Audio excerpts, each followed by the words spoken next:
Hello dear students. ഇനി നമ്മളുടെ പ്രിസീനിലേക്ക് തിരിച്ചു വരാം. പ്രിസീന്റെ ഡീപ് ഡൈവ് ഡോക്യുമെന്റ് നിങ്ങൾ നോക്കിയിട്ടുണ്ടെങ്കിൽ മനസ്സിലാവും. അതിൽ നമ്മൾ ഇന്നലെ കഴിഞ്ഞ 2 ദിവസങ്ങളിലായിട്ട് ഡിസ്കസ് ചെയ്തത് എക്സാക്ട്ലി എന്താണോ പ്രിസീൻ കോണ്ടന്റ് അതിന്റെ ഒരു ഡീറ്റെയിൽ എക്സ്പ്ലനേഷൻ കഴിഞ്ഞതാണ്. ഇനി SBL സിലബസിലുള്ള ഒരുപാട് മോഡൽസുമായിട്ടൊന്ന് മാപ്പ് ചെയ്ത് നോക്കാനുള്ള ഒരു ശ്രമമാണ്. ഓക്കെ, ഇത് വളരെ സബ്ജക്റ്റീവ് ആയിട്ടുള്ള ഏരിയ ആണ്. അതായത് ഇങ്ങനെ ഇത് മാത്രമേ മാപ്പ് ചെയ്യാനുള്ള ഒരു പോസിബിലിറ്റി ഉള്ളൂ, ഇങ്ങനെ തന്നെ മാപ്പ് ചെയ്യണം എന്ന നിർബന്ധം ഒന്നുമില്ല. ഓക്കെ, ഇപ്പോ എക്സാമിന് നമ്മളോട് എക്സ്റ്റേണൽ എൻവയോൺമെന്റ് അനലൈസ് ചെയ്യാൻ പറഞ്ഞു കഴിഞ്ഞാൽ നിങ്ങൾക്ക് വളരെ ജനറൽ ആയിട്ട് നിന്നുകൊണ്ട് അനലൈസ് ചെയ്യാം. ഇനി അങ്ങനെ ജനറൽ ആയിട്ട് ഒരുപാട് പോയിന്റ്സ് ഒന്നും കിട്ടുന്നില്ല എന്നുണ്ടെങ്കിൽ you can go for the pestle model that we have learn. Okay, ഇവിടെ വെച്ച് വളരെ ഇമ്പോർട്ടന്റ് ആയിട്ടുള്ള ഒരു കാര്യം കൂടെ നിങ്ങളെ ഓർമ്മിപ്പിക്കുകയാണ്. നമ്മൾ മെന്റലോസ് മെട്രിക്സും താര ഫ്രെയിംവർക്കും അൻസോഫ് മെട്രിക്സും BCGയും അങ്ങനെ കുറെ മോഡൽസും കാര്യങ്ങളൊക്കെ പഠിച്ചിട്ടുണ്ട് എന്ന് വിചാരിച്ചിട്ട് എക്സാമിന് ഒരു മോഡലിന്റെ പേരും ഡയറക്ട്ലി നിങ്ങൾ എഴുതി വെക്കരുത്. ആ മോഡലിൽ നമ്മൾ പഠിച്ച കോണ്ടന്റ്സ് നിങ്ങൾക്ക് ആൻസേഴ്സ് ഫ്രെയിം ചെയ്യാൻ ഉപയോഗിക്കാം. അതായത് ഞാനിപ്പോ പെസ്റ്റൽ അനാലിസിസ് ആണ് ചെയ്യാൻ പോകുന്നത് എന്ന ഒരു ഇൻട്രൊഡക്ഷന്റെ ആവശ്യം അവിടെ ഇല്ല. You can directly start to give the heading like political, economic, social എന്ന് പറഞ്ഞ ഹെഡിങ്സ് കൊടുക്കുകയാണ് വേണ്ടത്. അല്ലാതെ പെസ്റ്റൽ ആണ് ഞാൻ സംസാരിക്കാൻ പോകുന്നത്, ബോൾഡ്രിഡ്ജ് പെർഫോമൻസ് എക്സലൻസ് മോഡലിനെ പറ്റി നമുക്കറിയാം, അതല്ല. ബിക്കോസ് ഈ സിനാരിയോസ് നിങ്ങൾ ഒരിക്കലും വർക്ക് പ്ലേസിൽ ഉപയോഗിക്കാത്ത ഒരു കാര്യം. ഞാനത് ഫസ്റ്റ് ക്ലാസ്സിൽ പറഞ്ഞിട്ടുണ്ടായിരുന്നു, വെരി ഫസ്റ്റ് ക്ലാസ്സിൽ നമ്മൾ പറഞ്ഞിട്ടുണ്ടായിരുന്ന കാര്യം. ഒരിക്കലും നമ്മൾ ഒരു മോഡലിന്റെ പേര് എക്സാമിന് നിങ്ങൾ ഒരു വർക്ക് പ്ലേസിൽ ഉപയോഗിക്കും. എന്തെങ്കിലും ഒരു ഇഷ്യൂ വന്നു, ഒരു സെക്കൻഡ് ഞാൻ BCGയെ പറ്റി ഒന്ന് പഠിക്കട്ടെ, അല്ലെങ്കിൽ നമ്മൾ എക്സ്പാൻഷൻ പോവാണ്, ഞാൻ അൻസോഫ് മെട്രിക്സ് ഒന്ന് റെഫർ ചെയ്തിട്ട്. അല്ല, അങ്ങനെയല്ലല്ലോ. നമ്മൾ അല്ലെ, നമുക്ക് ഓൾറെഡി നോളജ് ഉള്ള ആളുകളാണ്. നമ്മളൊരു എക്സ്റ്റേണൽ കൺസൾട്ടന്റോ അല്ലെങ്കിൽ ഇതിലൊരു എക്സ്പെർട്ടൈസ് ഉള്ള CEO CFO ലെവലുള്ള ആളുകളാണ്. ഓക്കെ, അപ്പൊ അതുകൊണ്ട് ഒരിക്കലും നിങ്ങൾ വീണ്ടും ആ ഒരു മോഡലിന്റെ പേര് എടുത്ത് പറയാതിരിക്കാൻ പ്രത്യേകം ശ്രദ്ധിക്കുക. ഓക്കെ, പീനലൈസ് ചെയ്യപ്പെട്ടേക്കാം, you might lose your professional marks. Okay, ഇപ്പൊ പെസ്റ്റൽ മോഡലിലേക്ക് പോവാം. First one, political model. External environment analyse ചെയ്യുന്ന ഒരു ക്വസ്റ്റ്യൻ സിനാരിയോ ഉണ്ടെങ്കിൽ യു ക്യാൻ യൂസ് പെസ്റ്റൽ. ഇപ്പോൾ അവിടെ പൊളിറ്റിക്കൽ എന്ന് പറഞ്ഞാൽ ഗവൺമെന്റ് ഇന്റർവെൻഷൻ കാര്യങ്ങളൊക്കെ എന്തെങ്കിലും സിനാരിയോയിൽ ഉണ്ടായിരുന്നു. ആസ് ഓഫ് നോ നമ്മൾ വായിച്ചതിലൊന്നും കണ്ടിട്ടില്ല. അതുകൊണ്ട് തന്നെ നമ്മൾ എന്താ എഴുതിയെന്ന് നോക്കിയേ, അല്ലെ? ചില സമയത്ത് നമുക്ക് പ്രത്യേകിച്ച് കോൺട്രിബ്യൂഷൻ ഒന്നും കൊടുക്കാനുണ്ടാവില്ല. ഇത് അങ്ങനെ ഒരു ഏരിയ ആയിരുന്നു. അപ്പൊ നമ്മൾ എഴുതി no signs of political instability. പ്രത്യേകിച്ച് പൊളിറ്റിക്കലി ഇൻസ്റ്റേബിൾ ആണ് ഈ കൺട്രി, അയർലാൻഡ് അങ്ങനെ പൊളിറ്റിക്കലി ഇൻസ്റ്റേബിൾ ആണ് എന്നുള്ളതിന്റെ ഒരു ലക്ഷണവും ക്വസ്റ്റ്യൻ സിനാരിയോയിൽ ഉണ്ടായിരുന്നില്ല.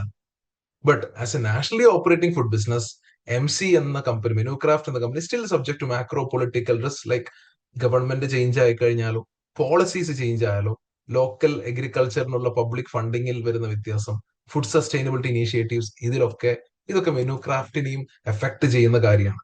ഗവൺമെന്റ് പോളിസിയിലുള്ള ഷിഫ്റ്റ് ഒക്കെ, for example taxes on packaging, ഇപ്പോ അർബൻ ഡെവലപ്മെന്റ് ഇൻസെന്റീവ്സ്, ഇതൊക്കെ നമ്മളുടെ ഓപ്പറേഷൻസിനെ എഫക്ട്. ഇതൊക്കെ ഒരു എക്സാമ്പിൾ പോലെ പറഞ്ഞതേ ഉള്ളൂ. ഓക്കെ, ആസ് ഓഫ് നോ സിനാരിയോയിൽ അങ്ങനെയൊന്നും ഇല്ല എന്നതാണ് പറയുന്നത്. ഇനി അടുത്ത് ഇക്കണോമിക് എന്ന് പറയുമ്പോൾ you should always talk about recession, boom things. Recession ആവുകയാണെങ്കിൽ എന്താണ് ചെയ്യുന്നത്, ബൂം ആവുകയാണെങ്കിൽ എന്ത്, ഈ കാര്യങ്ങളാണ്. Inflation and cost of living pressures. Inflation എന്ന് പറയുമ്പോൾ നമുക്കറിയാം, നമ്മുടെ പെർച്ചേസിംഗ് പവർ കുറഞ്ഞുകൊണ്ടിരിക്കുകയാണ്, കോസ്റ്റ് ഓഫ് ലിവിംഗ് കൂടിക്കൊണ്ടിരിക്കുകയാണ്. This may reduce discretionary spending on subscription. Families now are growing customers are especially price sensitive. Rising cost and logistics, packing and ingredients reduce pricing flexibility and compress margins. Okay, അതായത് നമ്മൾ ഈ cost of living ഒക്കെ ഭയങ്കരമായിട്ട് കൂടുകയാണെങ്കിൽ obviously families ഒക്കെ ഇത് cut ചെയ്യാൻ ശ്രമം ഉണ്ടാവും. അങ്ങനെ കട്ട് ചെയ്യുന്നതിന്റെ പാർട്ടായിട്ട് ഒരു പക്ഷെ അവർ സബ്സ്ക്രിപ്ഷൻസ് ഒക്കെ കട്ട് ചെയ്തേക്കാം. നമുക്ക് സാധനം മേടിക്കണമെങ്കിൽ നമ്മൾ പുറത്തു പോയി മേടിക്കാം, വെറുതെ ഈ ആപ്പിലൂടെ ഓർഡർ ചെയ്തിട്ട് ആ പ്ലാറ്റ്ഫോം ഫീ കൂടെ കൊടുക്കേണ്ട ഒരു അവസ്ഥ വേണ്ടല്ലോ എന്ന രീതിയിൽ ചിന്തിക്കാം. സോ അതാണ് ഇക്കണോമിക്കിന്റെ കേസിൽ പറയുന്നത്. കമ്മിങ് ടു സോഷ്യൽ ആണ് നമ്മൾ നമ്മുടെ അർബൻ ലൈഫ് സ്റ്റൈൽ. കറന്റ് 75% ആളുകൾ വളരെ ബിസി ലൈഫ് സ്റ്റൈൽ ഫോളോ ചെയ്യുന്ന ഒരു അർബൻ ലൈഫ് സ്റ്റൈൽ ഫോളോ ചെയ്യുന്ന കാര്യങ്ങളൊക്കെ പറഞ്ഞു. അപ്പൊ അങ്ങനെ ഒരു ഡിമാൻഡ്, അല്ലെ, അങ്ങനെ ഒരു ലൈഫ് സ്റ്റൈൽ ഒക്കെ ഉള്ളത് തന്നെയാണ് MC യുടെ ഈ ഒരു ബിസിനസ് മോഡലിനെ ആക്ച്വലി വളരെ പില്ലർ ആയിട്ട് സപ്പോർട്ട് ചെയ്യുന്ന ഒരു കാര്യം. Moreover, along with this health consciousness, dietary needs ഇതൊക്കെ കൂടിക്കൊണ്ടിരിക്കുകയാണ്. Okay, however customer loyalty is weak, churn is high.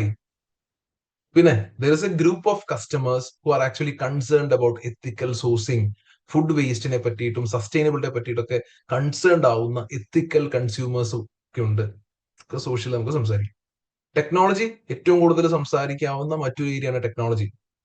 MC യുടെ ബിസിനസ് മോഡലിൽ ടെക്നോളജി വളരെ ഇമ്പോർട്ടന്റ് ആണ്. ബിക്കോസ് നിങ്ങളുടെ ആപ്ലിക്കേഷൻ വർക്ക് ആവുന്നില്ല, നിങ്ങളുടെ വെബ്സൈറ്റ് വർക്ക് ആവുന്നില്ല എന്നുണ്ടെങ്കിൽ MC അവിടെ, അല്ലെ, പിന്നെ സർവൈവൽ ഇല്ല. MC യുടെ കൺസ്യൂമേഴ്സ് എല്ലാവരും എങ്ങനെയാ ചെയ്യുന്നത്? അവരൊരു ബുക്കിംഗ് നടത്തണമെങ്കിൽ ഇന്ന ഡെലിവറി ഡേറ്റിൽ ഇത്രയും സാധനം എനിക്ക് വേണമെന്നുണ്ടെങ്കിൽ they have to use either website or a mobile app which is technology. Okay, അപ്പോ അത് വളരെ സെൻട്രൽ ആയിട്ടുള്ള ഒരു കാര്യമാണ് നമ്മുടെ business model. Apart from these kind of basic technologies, it's use of predictive analytics for demand forecasting, app based customer subscription നമ്മൾ already discuss ചെയ്താൽ, even പ്രൊഡക്ഷനിൽ റോബോട്ടിക്സ് ഉപയോഗിക്കുന്നതും ഫുഡ് വേസ്റ്റിൽ ഓവർ ചെയ്യാൻ ശ്രമിക്കുന്നതും ഒക്കെ തെളിയിക്കുന്നത് we are highly reliant on digital system. നമ്മൾ ഡിജിറ്റൽ സിസ്റ്റത്തിൽ ഒരുപാട് റിലൈ ചെയ്യുന്നു, ഡിപ്പെൻഡ് ചെയ്യുന്നുണ്ടെന്നുള്ളതാണ്. ഓക്കെ, ഹൗവർ ഇനാക്യുറേറ്റ് ഫോർകാസ്റ്റ്, തെറ്റായി ഇപ്പൊ നമ്മൾ പ്രഡിക്റ്റീവ് അനലിറ്റിക്സ് വെച്ചിട്ട് നമ്മളുടെ പ്രഡിക്ഷൻസ് തെറ്റിപ്പോകാം. സിസ്റ്റം ഔട്ടേജസ് ഒക്കെ വന്നു കഴിഞ്ഞാൽ അത് നമ്മളുടെ സസ്റ്റൈനബിലിറ്റിയെ വളരെ ബാധിക്കുന്ന കാര്യമാണ്. ഓക്കെ, ഇതിലിനി ഫർദർ നമുക്ക് കോമ്പറ്റേറ്റീവ് അഡ്വാൻറ്റേജിന് വേണ്ടിയിട്ട് കുറച്ച് ഡിഫറൻസിയേഷൻ ശ്രമിക്കാം. കുറച്ചുകൂടെ personalisation, smarter supply chain planning, seamless, നമ്മൾ ഈ ആപ്ലിക്കേഷൻ ഒക്കെ ഓപ്പൺ ചെയ്യുന്ന സമയത്ത് സീംലെസ് യൂസർ എക്സ്പീരിയൻസ്. ചില സമയത്ത് നിങ്ങൾ പ്രാക്ടീസ് പ്ലാറ്റ്ഫോം ഒക്കെ ഓൾറെഡി ലോഗിൻ ചെയ്ത് ചെയ്യാൻ ശ്രമിച്ചിട്ടുണ്ടാവും അല്ലെ?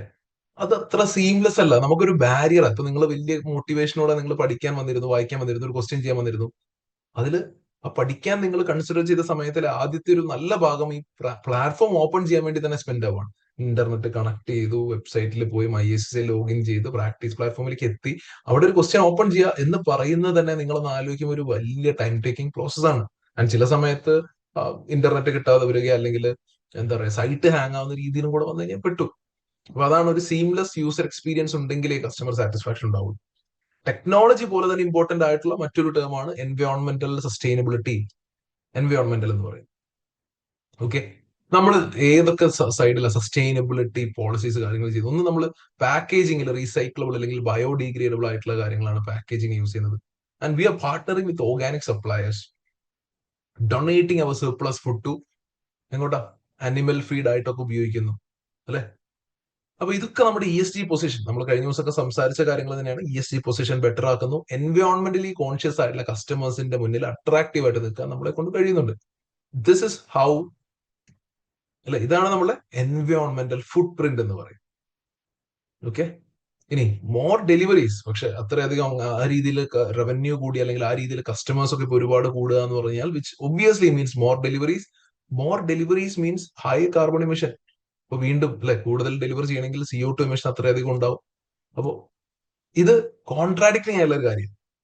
എത്തിക്കലി എൻവയോൺമെന്റിന്റെ സൈഡൊക്കെ കൺസേൺഡ് ആവുന്ന കസ്റ്റമേഴ്സ് ഒരു സൈഡിൽ കൂടുമ്പോൾ തന്നെ അവർക്ക് ഡെലിവറി നടത്തണമെങ്കിൽ CO2 എമിഷൻ കൂടുതൽ എടുക്കും. ഓക്കെ, കോൺട്രാഡിക്റ്റിംഗ് ആയിട്ടുള്ള കാര്യമാണെങ്കിൽ ദാറ്റ് ഷുഡ് ബി മാനേജ് എന്ന രീതിയിൽ പറയുന്നത്. MC must continue investing in green logistics, low emission delivery solutions ഒക്കെ കണ്ടെത്താൻ ശ്രമിക്കുക. ലാസ്റ്റ് വൺ, ലീഗൽ ഒറ്റ കാര്യം സംസാരിക്കാൻ എന്തായിരുന്നു? AFSA is the regulatory body. AFSA പറയുന്ന എല്ലാ പോളിസീസും കാര്യങ്ങളും നമ്മൾ അനുസരിച്ചേ പറ്റത്തുള്ളൂ. ഓക്കെ, ഇനി അടുത്തത് പോർട്ടേഴ്സ് 5 ഫോഴ്സ് മോഡൽ. എപ്പോഴാണ് ഈ പോർട്ടേഴ്സ് 5 ഫോഴ്സ് മോഡൽ ഉപയോഗിച്ചിരുന്നത്? എനിബഡി ഓർമ്മയുണ്ടോ? പോർട്ടേഴ്സ് 5 ഫോഴ്സ് മോഡൽ ഉപയോഗിച്ചിരുന്ന എപ്പോഴാ?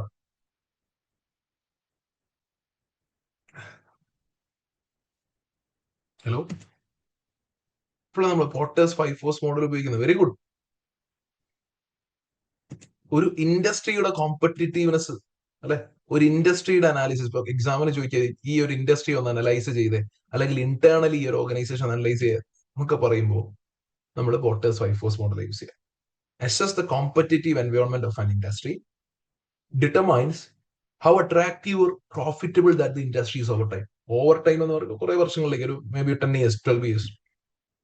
ഓക്കെ, ഈ ഒരു ഇൻഡസ്ട്രി എത്രത്തോളം അട്രാക്റ്റീവ് ആണ്?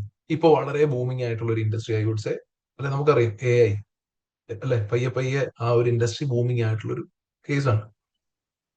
ഇനി പോർട്ടേഴ്സ് 5 ഫോഴ്സ് ഏതൊക്കെയാ? First one, competitive rivalry. We know there is heavy competition going on between the main 4 players under this oligopoly market situation. Freshy, Food Dropper, iMeals and MC. അല്ലെ, so therefore we can say competitive rivalry is very high. Price war നടക്കാൻ സാധ്യതയുണ്ട്, consolidation ഉള്ള സാധ്യതയുണ്ട്, acquisition mergers, അതാണ് consolidation ഉദ്ദേശിക്കുന്നത്. പിന്നെ MC differentiate ചെയ്തുകൊണ്ടാണ് കോമ്പറ്റീഷനിൽ നിന്ന് സർവൈവ് ചെയ്യുന്നത്.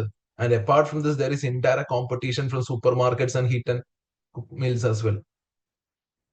Okay, so competitive rivalry. Threat of new entrance, പുതിയതായിട്ട് ഒരാൾ കയറി വരാനുള്ള റിസ്ക് എത്രത്തോളം ഉണ്ട് എന്ന് ചോദിച്ചാൽ, ശരിക്കും പറഞ്ഞാൽ അത് ഹൈ എന്ന് പറയാം.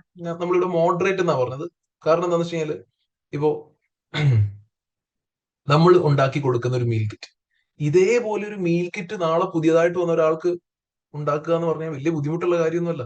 കാരണം എന്താ, കുറച്ച് ടൊമാറ്റോസ്, കുറച്ച് പൊട്ടറ്റോസ്, കുറച്ച് അല്ലെ റെസിപ്പി കാർഡ്സ്, ഇതെല്ലാം കൂടെ ഒന്ന് കൊളേറ്റ് ചെയ്ത് കഴിഞ്ഞാൽ വളരെ എളുപ്പത്തിൽ നമ്മൾക്ക് മീൽ കിറ്റ് ചെയ്യാവുന്നതേ ഉള്ളൂ. സോ ആർക്ക് വേണമെങ്കിലും വന്ന് മീൽ കിറ്റ് ഉണ്ടാക്കാം. ത്രെറ്റ് ഓഫ് ന്യൂ എൻട്രൻസ്, പുതിയ എൻട്രൻസ് വരുമെന്നുള്ള ത്രെറ്റ് വളരെ ഹൈ ആണ്. ആര് വേണമെങ്കിലും എപ്പോ വേണമെങ്കിലും മാർക്കറ്റിൽ വരാം. പക്ഷെ considering the current market scenario, already established ആയിട്ടുള്ള 4 പ്ലേയേഴ്സിന്റെ പേരിൽ നിന്ന് ഇങ്ങനെ കസ്റ്റമേഴ്സ് സ്വിച്ച് ചെയ്ത് നിൽക്കുന്ന സമയത്ത് അവിടെ പുതിയതായിട്ട് ഒരു പ്ലെയറുടെ സ്ഥാനം എത്രത്തോളം ഇറലവന്റ് ആണ് എന്നുള്ളതാണ്. കാരണം ഇവിടെ വളരെ എളുപ്പത്തിൽ കയറി വന്ന് മീൽ കിറ്റ് ഉണ്ടാക്കാൻ പറ്റും എന്നുള്ളത് ശരിയാ. പക്ഷെ ഇത്രയും വളരെ ഡിഫൈൻഡ് ആയിട്ട് സൊഫിസ്റ്റിക്കേറ്റഡ് ആയിട്ടുള്ള ഒരു ലോജിസ്റ്റിക് സപ്പോർട്ടും കാര്യങ്ങളൊക്കെ കൊടുക്കണമെന്നുണ്ടെങ്കിൽ അല്ലെ, ഭയങ്കര രീതിയിലുള്ള ഇൻവെസ്റ്റ്മെന്റ് നമ്മുടെ ട്രാൻസ്പോർട്ടേഷൻ, ലോജിസ്റ്റിക് സൈഡിലൊക്കെ വേണ്ടി വരും. അതുകൊണ്ടാണ് നമ്മൾ ത്രെറ്റ് ഓഫ് ന്യൂ എൻട്രൻസ് ഞാൻ മോഡറേറ്റ് എന്ന് എഴുതിയത്. ഞാൻ എഴുതിയത് അതേപോലെ തന്നെ എഴുതണമെന്നില്ല. ഇത് വളരെ സബ്ജക്റ്റീവ് ആയിട്ടുള്ള ഏരിയ ആണ്. എക്സാമിന് തരുന്ന അടുത്ത എക്സിബിറ്റിൽ വേറെയും കാര്യങ്ങളുണ്ടെങ്കിൽ നിങ്ങൾ അതും കൺസിഡർ ചെയ്യണം. ഇതുവരെ ക്ലിയർ ആയോ? എല്ലാവരും ഒന്ന് കമന്റ് ചെയ്യാമോ ഇതുവരെ ക്ലിയർ ആയെന്നുള്ളത്?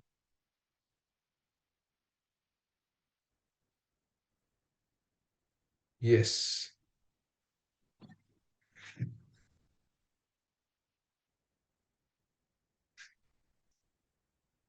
ഓക്കെ, അടുത്ത ത്രെറ്റ് ഓഫ് സബ്സ്റ്റിറ്റ്യൂട്ട്സ്. എന്തായിരിക്കും ത്രെറ്റ് ഓഫ് സബ്സ്റ്റിറ്റ്യൂട്ടിന്റെ അവസ്ഥ? ഇതേപോലെ തന്നെയാണ്. ആർക്ക് വേണമെങ്കിലും സബ്സ്റ്റിറ്റ്യൂട്ട് ആവാം മീൽ കിറ്റിന് അല്ലെ. Customers can already choose ready to eat meals. നമ്മൾ നേരത്തെ പറഞ്ഞ പോലെ ഹീറ്റ് ആൻഡ് കുക്ക് എടുക്കാം, അല്ലെങ്കിൽ റെസ്റ്റോറന്റിൽ പോയി ടേക്ക് അവേ ചെയ്യാം, റെസ്റ്റോറന്റിൽ പോയിട്ട് ഡൈൻ ഇൻ ചെയ്യാം, super market prepared food, grocery shopping, ഇതൊക്കെ നമ്മുടെ കോമ്പറ്റീഷൻ സബ്സ്റ്റിറ്റ്യൂട്ട്സ് ആണ് അല്ലെ. മീൽ കിറ്റിന് പകരം ഉപയോഗിക്കുന്നത്, അതായത് ഒരു കോമ്പറ്റീറ്റർ നമ്മൾ മീൽ കിറ്റ് കൊടുക്കുന്നുണ്ട്, അതേപോലെ മറ്റൊരു കോമ്പറ്റീറ്റർ മീൽ കിറ്റ് കൊടുക്കുന്ന സിനാരിയോ അല്ല പറയുന്നത്. സബ്സ്റ്റിറ്റ്യൂഷൻ എന്ന് പറഞ്ഞാൽ ഈ ഐറ്റത്തിന് പകരം എന്ത് യൂസ് ചെയ്യാം. ഓക്കെ, അതാണ് സബ്സ്റ്റിറ്റ്യൂട്ട്. ഓക്കെ, ഇപ്പൊ ബ്രെഡിന്റെ കൂടെ നിങ്ങൾക്ക് കൺസ്യൂം ചെയ്യാൻ ജാം എന്നതിന് പകരം I can use butter as well, right? അല്ലാതെ വേറൊരു കമ്പനിയുടെ ജാം എന്നുള്ളതല്ല സബ്സ്റ്റിറ്റ്യൂട്ട് ആവുന്നത്. പ്രത്യേകം ശ്രദ്ധിക്കുക. Okay, then bargaining power of customers. Obviously വളരെ ഹൈ ആയിരിക്കും ബാർഗെയിനിങ് പവർ ഓഫ് കസ്റ്റമേഴ്സ്. എന്തുകൊണ്ടാണ്? കസ്റ്റമേഴ്സിന് നമ്മൾ മാത്രമൊന്നുമല്ല, നിങ്ങൾ പോയാൽ എനിക്ക് ഫ്രഷി ഉണ്ട് അല്ലെ, ഇനി ഫ്രഷി ആയിട്ട് ടേംസ് എഗ്രീഡ് ആവുന്നില്ലെങ്കിൽ ഐ മീൽസ് ഉണ്ട്, ഫുഡ് ഡ്രോപ്പർ ഉണ്ട്, ഇങ്ങനെ അല്ലെ. അപ്പൊ അതുകൊണ്ട് കസ്റ്റമേഴ്സിന് ഓഫേഴ്സും കാര്യങ്ങളും ചോദിച്ചു കൊണ്ടേയിരിക്കാം. Bargaining power of customers is very high. Bargaining power of supplies ഞാൻ മോഡറേറ്റ് ടു ഹൈ എന്നാണ് എഴുതിയത്. ഇതും വളരെ സബ്ജക്റ്റീവ് ആയിട്ടുള്ള കാര്യമാണ്. നമുക്ക് 600-ലധികം ഫുഡ് സപ്ലൈസ് ഉണ്ട് എന്ന് പറയുമ്പോൾ ഒരുപാട് ഫുഡ് സപ്ലൈസ് ഉണ്ടോ, അപ്പൊ അവരുടെ ബാർഗെയിനിങ് പവർ ലോ ആണ് എന്ന് പറഞ്ഞാലും, സേ ഫോർ എക്സാമ്പിൾ ഈ അറുന്നൂറില് ഒരു പെർട്ടിക്കുലർ ഐറ്റം, ഒരു ഇൻഗ്രീഡിയന്റ് മാത്രം നമുക്ക് സപ്ലൈ ചെയ്യുന്ന ഒരു സപ്ലയറേ ഉള്ളൂ എന്ന് വിചാരിക്കും. ഒരു സിംഗിൾ ഇൻഗ്രീഡിയന്റ് നമുക്ക് തരുന്ന ഒരു സപ്ലയറേ ഉള്ളൂ എന്ന് വിചാരിക്കും. ഓക്കെ, അങ്ങനെ ഒരു സിനാരിയോ കൂടെ എക്സാമിന് എക്സിബിറ്റ് ആയിട്ട് പ്ലസ് അവരുടെ ബാർഗെയിനിങ് പവർ ഒബ്വിയസ്ലി ഹൈ ആയിരിക്കും. ഓക്കെ, ഇപ്പൊ മീൽ കിറ്റിൽ വേണ്ട ഒരു item, say for example pasta, tinned ആയിട്ട് തരിക, ലോങ് ഡ്യൂറേഷൻ പ്രോഡക്റ്റ് ആണ്. ഈ ടിൻഡ് പ്രോഡക്റ്റ് എനിക്ക് തരുന്ന ഒരു 10 സപ്ലൈസ് ഉണ്ടെങ്കിൽ bargaining power of them is very low. അവർക്ക് അങ്ങനെ വലിയ ബാർഗെയിൻ ഒന്നും ചെയ്യാൻ പറ്റില്ല. കാരണം എ പോയാൽ ഐ ഹാവ് ബി പോയാൽ ഐ ഹാവ് സി. ഓക്കെ, അപ്പൊ അവിടെ നിങ്ങൾ പ്രത്യേകം ശ്രദ്ധിക്കേണ്ട കാര്യം, ആസ് ഓഫ് നൗ നമ്മളോട് പറഞ്ഞിട്ടുള്ളത് 600 സപ്ലൈസ് ഉണ്ടെന്നുള്ളത്. So that we are assuming that എനിക്ക് വേണ്ട എല്ലാ ഇൻഗ്രീഡിയൻസും തരാനും I have alternative supplies as well, which makes the bargaining power of supplies very low. However there are other supplies. ആരാ? ഗോഫ്ലോ എന്നൊരു ലോജിസ്റ്റിക്സ് പാർട്ണറും, അതേപോലെ നമുക്കൊരു പാക്കേജിങ്, ഒരു തേർഡ് പാർട്ടി പാക്കേജിങ് സപ്ലയറും ഉണ്ട്. ഇത് ഒറ്റ സപ്ലയറേ ഉള്ളൂ എന്ന് പ്രത്യേകം പറയുന്നുണ്ട്. അപ്പൊ അവരുടെ കേസിൽ ഗോഫ്ലോയുടെ ബാർഗെയിനിങ് പവർ വളരെ ഹൈ ആണ്. പാക്കേജിങ് സപ്ലയറും, വൺ പാക്കേജിങ് സപ്ലയർ ഉള്ളൂ, അവരുടെ ബാർഗെയിനിങ് പവറും വളരെ ഹൈ ആണ്. ക്ലിയർ ആണോ? എല്ലാവർക്കും ക്ലിയർ ആണോ? അപ്പൊ this is how we should explain about the competitiveness of the industry, അല്ലെങ്കിൽ ഒരു internal analysis of the company എന്ന സിനാരിയോ ചോദിച്ചു കഴിഞ്ഞാൽ നിങ്ങൾ ഇതൊക്കെയാണ് എഴുതേണ്ടത്. ക്ലിയർ അല്ലേ? ഓക്കെ അല്ലേ? ഞാൻ എക്സാക്ട് അതേ ടേംസ് വായിച്ചു പോകുന്നില്ല, കാരണം നിങ്ങൾ ഓൾറെഡി വായിച്ചിട്ടുള്ളത് കൊണ്ടാണ് ഞാൻ ജസ്റ്റ് ആ ഒരു കീ ആയിട്ടുള്ള കാര്യങ്ങൾ പറഞ്ഞിട്ടാണ് പോകുന്നത്. ഒന്ന് കമന്റ് ചെയ്യാമോ ഇത്രയും കാര്യങ്ങൾ മനസ്സിലായിട്ടുണ്ടെങ്കിൽ എല്ലാവരും? ഓക്കെ, ശരി, thank you. So going ahead, അടുത്ത അല്ലെ സ്ട്രാറ്റജിയിൽ വളരെ ഇമ്പോർട്ടന്റ് ആയിട്ടുള്ള മറ്റൊരു model Porter's diamond model. Porter തന്നെയാണല്ലോ five force model, diamond model. Okay, അപ്പൊ പോർട്ടേഴ്സ് ഡയമണ്ട് മോഡൽ പറയുന്നത് Y M C was successful in island. ഇത് ഐലാൻഡിൽ സ്റ്റാർട്ട് ചെയ്ത് അവിടെ തന്നെ നമ്മൾ സക്സസ്ഫുൾ ആകുവാനുള്ള റീസൺ എന്താണ് എന്ന രീതിയിലുള്ള ക്വസ്റ്റ്യൻ പ്രസന്റേഷൻ നിങ്ങൾക്ക് വളരെ ജനറലൈസ് ചെയ്ത് നിങ്ങൾക്ക് എഴുതാം. നമ്മൾ ഐലാൻഡിലെ ട്രഡീഷണൽ റെസിപ്പീസും ഐലാൻഡിലെ ആളുകൾക്ക് വേണ്ടിയിട്ടുള്ള ഒത്തന്റിക്സ് അല്ലെ റെസിപ്പീസും ആണ് മെയിൻലി ഡെലിവർ ചെയ്യുന്നത്. ആ റെസിപ്പിക്ക് അനുസരിച്ചുള്ള പ്രീ പ്രപ്പോർഷൻഡ് ഇൻഗ്രീഡിയൻസ് ആണ് ഡെലിവർ ചെയ്യുന്നത് വിത്ത് ഒബ്ജക്റ്റീവ്സ് ഓഫ് മേക്കിംഗ് അല്ലെ സം ഒത്തന്റിക് ഫുഡ് എന്ന രീതിയിലാണ്. അപ്പൊ അതുകൊണ്ടൊക്കെ നമ്മൾ അവിടെ സക്സസ്ഫുൾ ആയി. ആളുകൾക്ക് നമ്മുടെ പ്രൈസ് ഓക്കെ ആയിരുന്നു. ആളുകൾ 75% family was urban life style follow ചെയ്യുന്ന ബിസി ആയിട്ടുള്ള ആളുകളായിരുന്നു അല്ലെ. പിന്നെ ക്വാളിറ്റിക്ക് ഇമ്പോർട്ടൻസ് കൊടുക്കുന്ന ആളുകളായിരുന്നു. എത്തിക്കലി അല്ലെ എത്തിക്കലി കോൺഷ്യസ് ആയിട്ടുള്ള കൺസ്യൂമേഴ്സ് ആയിരുന്നു. അപ്പൊ ഇങ്ങനെ ചോദിച്ചു കഴിഞ്ഞാൽ ഇങ്ങനെ ജനറൽ ആയിട്ട് എഴുതാം. ഇതിലുള്ള ഇപ്പൊ ഞാൻ സിനാരിയോയിലുള്ള കാര്യങ്ങൾ വെച്ചിട്ട് ജനറൽ ആയിട്ട് പറഞ്ഞ ഒരു ആൻസർ ആണ്. Instead of that you can go for Porter's diamond model as well. Factor condition ഇവിടെ സക്സസ്ഫുൾ ആകുവാനുള്ള റീസൺ ഇവിടെ വെൽ ഡെവലപ്ഡ് ആയിട്ടുള്ള ഒരു ലോജിസ്റ്റിക് ഇൻഫ്രാസ്ട്രക്ചർ ഉണ്ടായിരുന്നു, ഗോ ഫ്ലോ ഉള്ളതുപോലെ. 600 ലോക്കൽ ഫുഡ് സപ്ലൈസ് ഉള്ള ഒരു ആക്സസിബിലിറ്റി, ഷെഫ്സ് ഉണ്ടായിരുന്നു. ഇതൊക്കെ കൊണ്ടാണ് നമ്മൾ ഇവിടെ സ്റ്റാർട്ട് ചെയ്തത്. ഡിമാൻഡ് കണ്ടീഷൻ, നമ്മൾ എന്തുകൊണ്ട് demand 75% of the population live in urban area with heavy lifestyle അല്ലെ, busy lifestyle with very busy lifestyle. And rise in dietary preferences, ഇതൊക്കെയാണ് ഡിമാൻഡിനെ എഫക്ട് ചെയ്യുന്ന കാര്യങ്ങൾ. ഇവോൾവിംഗ് കസ്റ്റമർ ഡിമാൻഡ്, പണ്ടുണ്ടായിരുന്നു വെറുതെ meal kit കിട്ടിയാൽ മതി, ഇന്നിപ്പോ അതല്ല അവസ്ഥ. And island also show strong cultural loyalty to local food traditions. അതുകൊണ്ടൊക്കെ നമ്മുടെ ഐറ്റത്തിന് ഡിമാൻഡ് ഉണ്ടായി. Third item related and supporting industries. ഗോഫ്ലോയെ പോലെയുള്ള ലോജിസ്റ്റിക് പാർട്ട്നേഴ്സ് അവൈലബിൾ ആണ്, പാക്കേജിംഗ് പാർട്ട്നേഴ്സ് അവൈലബിൾ ആണ്, 600-ലധികം അല്ലെ സപ്ലൈസ് അവൈലബിൾ ആണ്. അപ്പോൾ സപ്പോർട്ടിംഗ് ഇൻഡസ്ട്രീസ് എന്ന് പറഞ്ഞാൽ ഇതുമായിട്ട് നിയർ ആയിട്ട് അല്ലെ ഒരു ഇക്കോസിസ്റ്റം ഉണ്ട്. There is A island as A solid ecosystem that support M C. Last one, firm strategy structure and rivalry pushes MC to be competitive. MC was the first to market but quickly had to compete with Fresh. MC ആണ് initially ഈ മാർക്കറ്റിൽ വന്ന ഒരു early bird ആയിട്ടുണ്ടായിരുന്നത്. പക്ഷെ ഫ്രഷി ആയിട്ടുള്ള heavy കോമ്പറ്റീഷനിലേക്ക് പോയി. Intense rivalry has forced MC to develop data-driven forecasting, invest in customer retention and build a brand around local quality and sustainability. ഈ രീതിയിലാണ് സ്ട്രക്ചർ ചെയ്തിരിക്കുന്നത്. ഓക്കെ, ഇനി സോ പോർട്ടേഴ്സ് ഡയമണ്ട്, ഞാൻ വീണ്ടും പറയാണ്, ഇതേപോലെ ഹെഡിങ് എഴുതി ചെയ്യണം എന്ന് ഒരു നിർബന്ധവും ഇല്ല. എന്തുകൊണ്ടാണ് ഐലാൻഡിൽ ഇത് സക്സസ്ഫുൾ ആയെന്നുള്ളതിന്റെ പോയിന്റ്സ് നമ്മൾ ക്വസ്റ്റ്യൻ തുടങ്ങി ഇതിന്റെ ഡിസ്കഷൻ തുടങ്ങുന്നതിന് മുന്നേ പറഞ്ഞതാണ്. അൻസോഫ് മെട്രിക്സ്. അൻസോഫ് മെട്രിക്സ് എന്ന് പറയുന്നത് ഒരു സ്ട്രാറ്റജിക് പ്ലാനിംഗ് ടൂൾ ആണ് which is use to identify and evaluate growth option based on 2 dimension. അതായത് നമ്മൾ നേരത്തെ പറഞ്ഞല്ലേ ഇതൊരു സാച്ചുറേറ്റഡ് മാർക്കറ്റ് ആണല്ലോ ഫീൽ ചെയ്യുന്നത്. അങ്ങനെ തോന്നുന്ന ഒരു പോയിന്റിൽ അടുത്ത ഫർദർ നമുക്ക് ചെയ്യാൻ പറ്റുന്ന കാര്യമാണ് ഫസ്റ്റ് വൺ, മാർക്കറ്റ് പെനട്രേഷൻ. എന്താണ്? എക്സിസ്റ്റിംഗ് പ്രോഡക്റ്റുമായിട്ട് എക്സിസ്റ്റിംഗ് മാർക്കറ്റിലേക്ക് തന്നെ അങ്ങോട്ട് പെനട്രേറ്റ് ചെയ്യും. ഓക്കെ, ഇപ്പൊ മീൽ കിറ്റ് ആണ് നമ്മളുടെ കറന്റ് പ്രോഡക്റ്റ്. ഓക്കെ, ഐലാൻഡ് ആണ് നമ്മളുടെ മാർക്കറ്റ്. ശരി, മീൽ കിറ്റിൽ ഐലാൻഡ് മാർക്കറ്റിലേക്ക് തന്നെ ഇറങ്ങിച്ചില്ല. കാരണം ഐലാൻഡ് മാർക്കറ്റിലെ 24% ഷെയർ മാത്രമേ എനിക്കുള്ളൂ. നമ്മളൊന്ന് ആദ്യം ശ്രമിച്ചു കഴിഞ്ഞാൽ ആ 24 എന്നുള്ള മാർക്കറ്റ് ഷെയർ എന്തായാലും കൂട്ടാൻ കഴിയും എന്ന രീതിയിൽ നമ്മൾ മാർക്കറ്റ് പെനട്രേറ്റ് ചെയ്യുക, sell more meal kits to island customers. അതിനെന്താ ചെയ്യുക? Reduce churn through loyalty schemes കൊണ്ടുവരിക, ഫ്ലെക്സിബിൾ സബ്സ്ക്രിപ്ഷൻസ് ആക്കുക. എപ്പോൾ വേണമെങ്കിലും ഇൻ ചെയ്യാം, എപ്പോൾ വേണമെങ്കിലും എക്സിറ്റ് അടിക്കാം. എക്സിറ്റ് അടിച്ചു കഴിഞ്ഞാൽ മന്ത്ലി പേയ്മെന്റ് പോകുന്നില്ല, പ്രൊപ്പോർഷനേറ്റ് അല്ല, ഡെയിലി എത്രയായി എന്നുള്ള ദിവസത്തിനനുസരിച്ചേ പോകത്തുള്ളൂ. ആ രീതിയിൽ കണ്ടീഷൻസും റിജിഡിറ്റി ഒന്നും ഇല്ലാത്ത ഫ്ലെക്സിബിൾ സബ്സ്ക്രിപ്ഷൻസ് ഓഫർ ചെയ്യാന്നുള്ളത്. Improve customer experience via UX, packaging design, referral rewards, ഇതൊക്കെയാണ് നമുക്ക് ചെയ്യാൻ പറ്റുക. എപ്പോഴാണ്? When you feel that the industry has been saturated enough. Existing products into existing market. അടുത്തത് new products into existing market. ഇതും നല്ലൊരു idea ആണ്, strategic planning ടെക്നിക്കാണ്. പുതിയ കുറച്ച് പ്രോഡക്റ്റുമായിട്ട് എക്സിസ്റ്റിംഗ് മാർക്കറ്റിൽ, ഇപ്പൊ മീൽ കിറ്റ് ആണ് നമ്മൾ ഐലാൻഡിലെ കസ്റ്റമേഴ്സിന് കൊടുക്കുന്നതെങ്കിൽ now let start launch premium recipe lines, family meal boxes, express kit, 15 minutes കൊണ്ട് നിങ്ങൾക്ക് മീൽ തരാവുന്ന രീതിയിൽ എക്സ്പ്രസ് കിറ്റ്സ് കൊണ്ടുവരും. അപ്പൊ ഇതൊക്കെ പുതിയ പ്രോഡക്റ്റുകൾ, ഫാമിലി മീൽ ബോക്സ് എന്നുള്ള പുതിയ പ്രോഡക്റ്റ് ആണ്. ഓക്കെ, ഇതൊരു എക്സാമ്പിൾ തന്നതാണ്. So offer new product to existing market, അതിനെയാണ് പ്രോഡക്റ്റ് ഡെവലപ്മെന്റ് കൊണ്ട് ഉദ്ദേശിക്കുന്നത്. Keto, diabetic friendly, high protein പോലെയുള്ള കസ്റ്റം ഡയറ്റ് പ്ലാൻസ് ആയിരിക്കും. Okay, then desserts, beverage, snacks പോലെയുള്ള ആഡ് ഓൺസ് ആയിരിക്കാം. ഇതൊക്കെ പ്രോഡക്റ്റ് ഡെവലപ്മെന്റിൽ വരും. ക്ലിയർ ആണോ?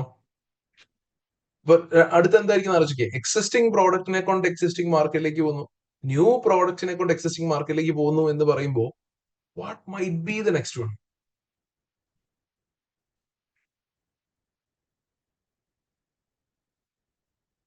എന്തായിരിക്കും അൻസോഫ് മെട്രിക്സിലെ തേർഡ് പോയിന്റ്?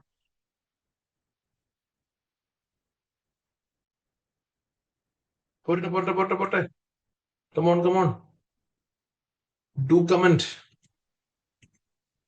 ആ യെസ്, വെരി ഗുഡ്. എന്താ മാർക്കറ്റ് ഡെവലപ്മെന്റ് എന്ന് വെച്ചാൽ എക്സിസ്റ്റിംഗ് പ്രോഡക്റ്റുമായിട്ട് ന്യൂ മാർക്കറ്റിലേക്ക് പോവാം. സേ ഫോർ എക്സാമ്പിൾ, നമ്മൾക്ക് ഇപ്പൊ കറന്റ് മീൽ കിറ്റ് ആണ് നമ്മൾ ചെയ്യുന്നത്, സെല് ചെയ്യുന്നതെങ്കിൽ ഈ എക്സിസ്റ്റിംഗ് മീൽ കിറ്റ്സുമായിട്ട് തന്നെ നമുക്ക് എന്ത് ചെയ്യാം? പുതിയ ജോഗ്രഫിക്കൽ സെഗ്മെന്റേഷൻസിലേക്ക് പോകാം, നിയർ ബൈ കൺട്രി ആയിട്ടുള്ള ഗാമയിലേക്ക് പോകാം. This is how market development should be. Okay, അതിന്റെ കുറച്ച് എക്സാമ്പിൾസ് കാര്യങ്ങളൊക്കെയാണ് ഇവിടെ തന്നിരിക്കുന്നത്. Last one, diversification, which is A very risky one. എന്താണ്? നമ്മൾ ഇപ്പൊ നിന്നുകൊണ്ട് പുതിയ പ്രോഡക്ട്സുമായിട്ട് പുതിയ മാർക്കറ്റിലേക്ക് പോകും. That is diversification. ക്ലിയർ ആണോ ഇതുവരെ?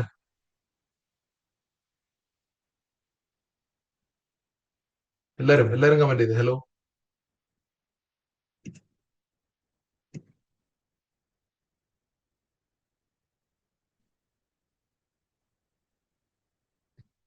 Okay, next one, let start talking about corporate governance. Corporate governance എന്നുള്ളത് is the system in which companies are directed and controlled എന്നുള്ളത്. ഓർഗനൈസേഷൻസ് റൺ ചെയ്യുന്നതിനും ഒക്കെയുള്ള ഒരു കുറച്ച് there is a system. Okay, companies എങ്ങനെ run ചെയ്ത് പോകണം എന്നുള്ളത്. അപ്പൊ ഇതൊക്കെ പറഞ്ഞിരിക്കുന്നത് കോർപ്പറേറ്റ് ഗവേണൻസ് ആണ്. Okay, corporate means company, company എങ്ങനെ ഗവേൺഡ് ആവണം എന്നുള്ളത്. കറന്റ് സിനാരിയോ വെച്ച് നോക്കുമ്പോൾ കോർപ്പറേറ്റ് ഗവേണൻസ് വലിയ കുഴപ്പമൊന്നുമില്ല. I think international line of best സ്റ്റാൻഡേർഡ്സിൽ തന്നെ ഫോളോ ചെയ്യപ്പെടുന്ന ഒരു ഐറ്റമാണ് കോർപ്പറേറ്റ് ഗവേണൻസ്. എങ്ങനെ എനിക്ക് മനസ്സിലായി എന്ന് ചോദിച്ചാൽ, എങ്ങനെ മനസ്സിലായി? We can see there is a balanced number of board of directors. അതൊക്കെയാണ് ഏറ്റവും positive. Structured approach with a non executive chairman, senior independent director, multiple non executive directors. Then there are key committees are present as well. അപ്പൊ ഇതൊക്കെ കൊണ്ട് corporate governance ആയിട്ട് positive ആണ്. പക്ഷെ concerns എവിടെയാണ്? Corporate governance എന്തെങ്കിലും ഒരു കൺസേൺസ് ഉണ്ടെങ്കിൽ, ടു ഫൗണ്ടേഴ്സ് ആണ് ഇപ്പൊ കറന്റ് ഉള്ളത്, സിഇഒയും സിഎംഒയും. ദേ ഓൺ എ കമ്പൈൻ 20% ഷെയർസ് അല്ലെ? സിഇഒയും സിഎംഒയും മാത്രമേ ഷെയർ ഹോൾഡ് ചെയ്യുന്നുള്ളൂ. ഇപ്പോൾ ഫോർ എക്സാമ്പിൾ, നമ്മുടെ ബോർഡിലുള്ള മറ്റ് ചീഫ് ഗ്രോത്ത് ഓഫീസറെ പോലെയുള്ള ആളുകൾക്കൊക്കെ ചിലപ്പോൾ ഷെയർ ഉണ്ടാവാം. ഓക്കെ, അവരൊക്കെ കറന്റ് എക്സിറ്റ് ചെയ്ത് നിൽക്കുന്ന ആളുകളായിരിക്കാം. കറന്റ് സിഇഒയ്ക്കോ സിഎംഒയ്ക്കോ ആണ് ഷെയർ ഉള്ളൂ. അപ്പൊ ഇവിടെ ഫൗണ്ടർ ഡോമിനന്റ് ഡിസിഷൻസ് എടുക്കാനുള്ള സാധ്യത. ഓക്കെ, ഇനി വേറെന്താ പറയാ? റിസ്ക് കമ്മിറ്റി ഉണ്ടോ? സെപ്പറേറ്റ് ആയിട്ടുള്ള ഒരു റിസ്ക് കമ്മിറ്റി ഇല്ല. അതും ഒരു പ്രോബ്ലം ആയിട്ട് വരും.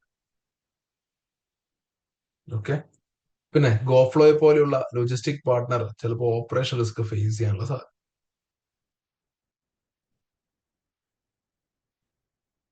ക്ലിയർ ആവുന്നുണ്ടോ? Corporate governance part.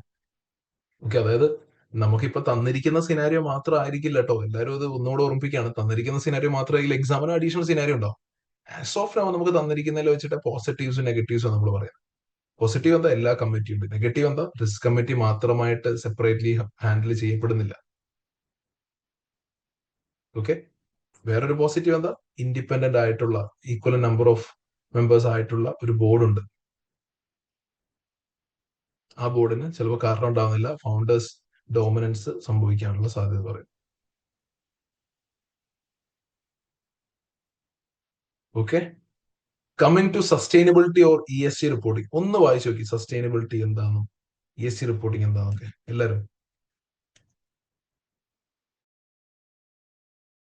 ഓക്കെ, എന്തായി?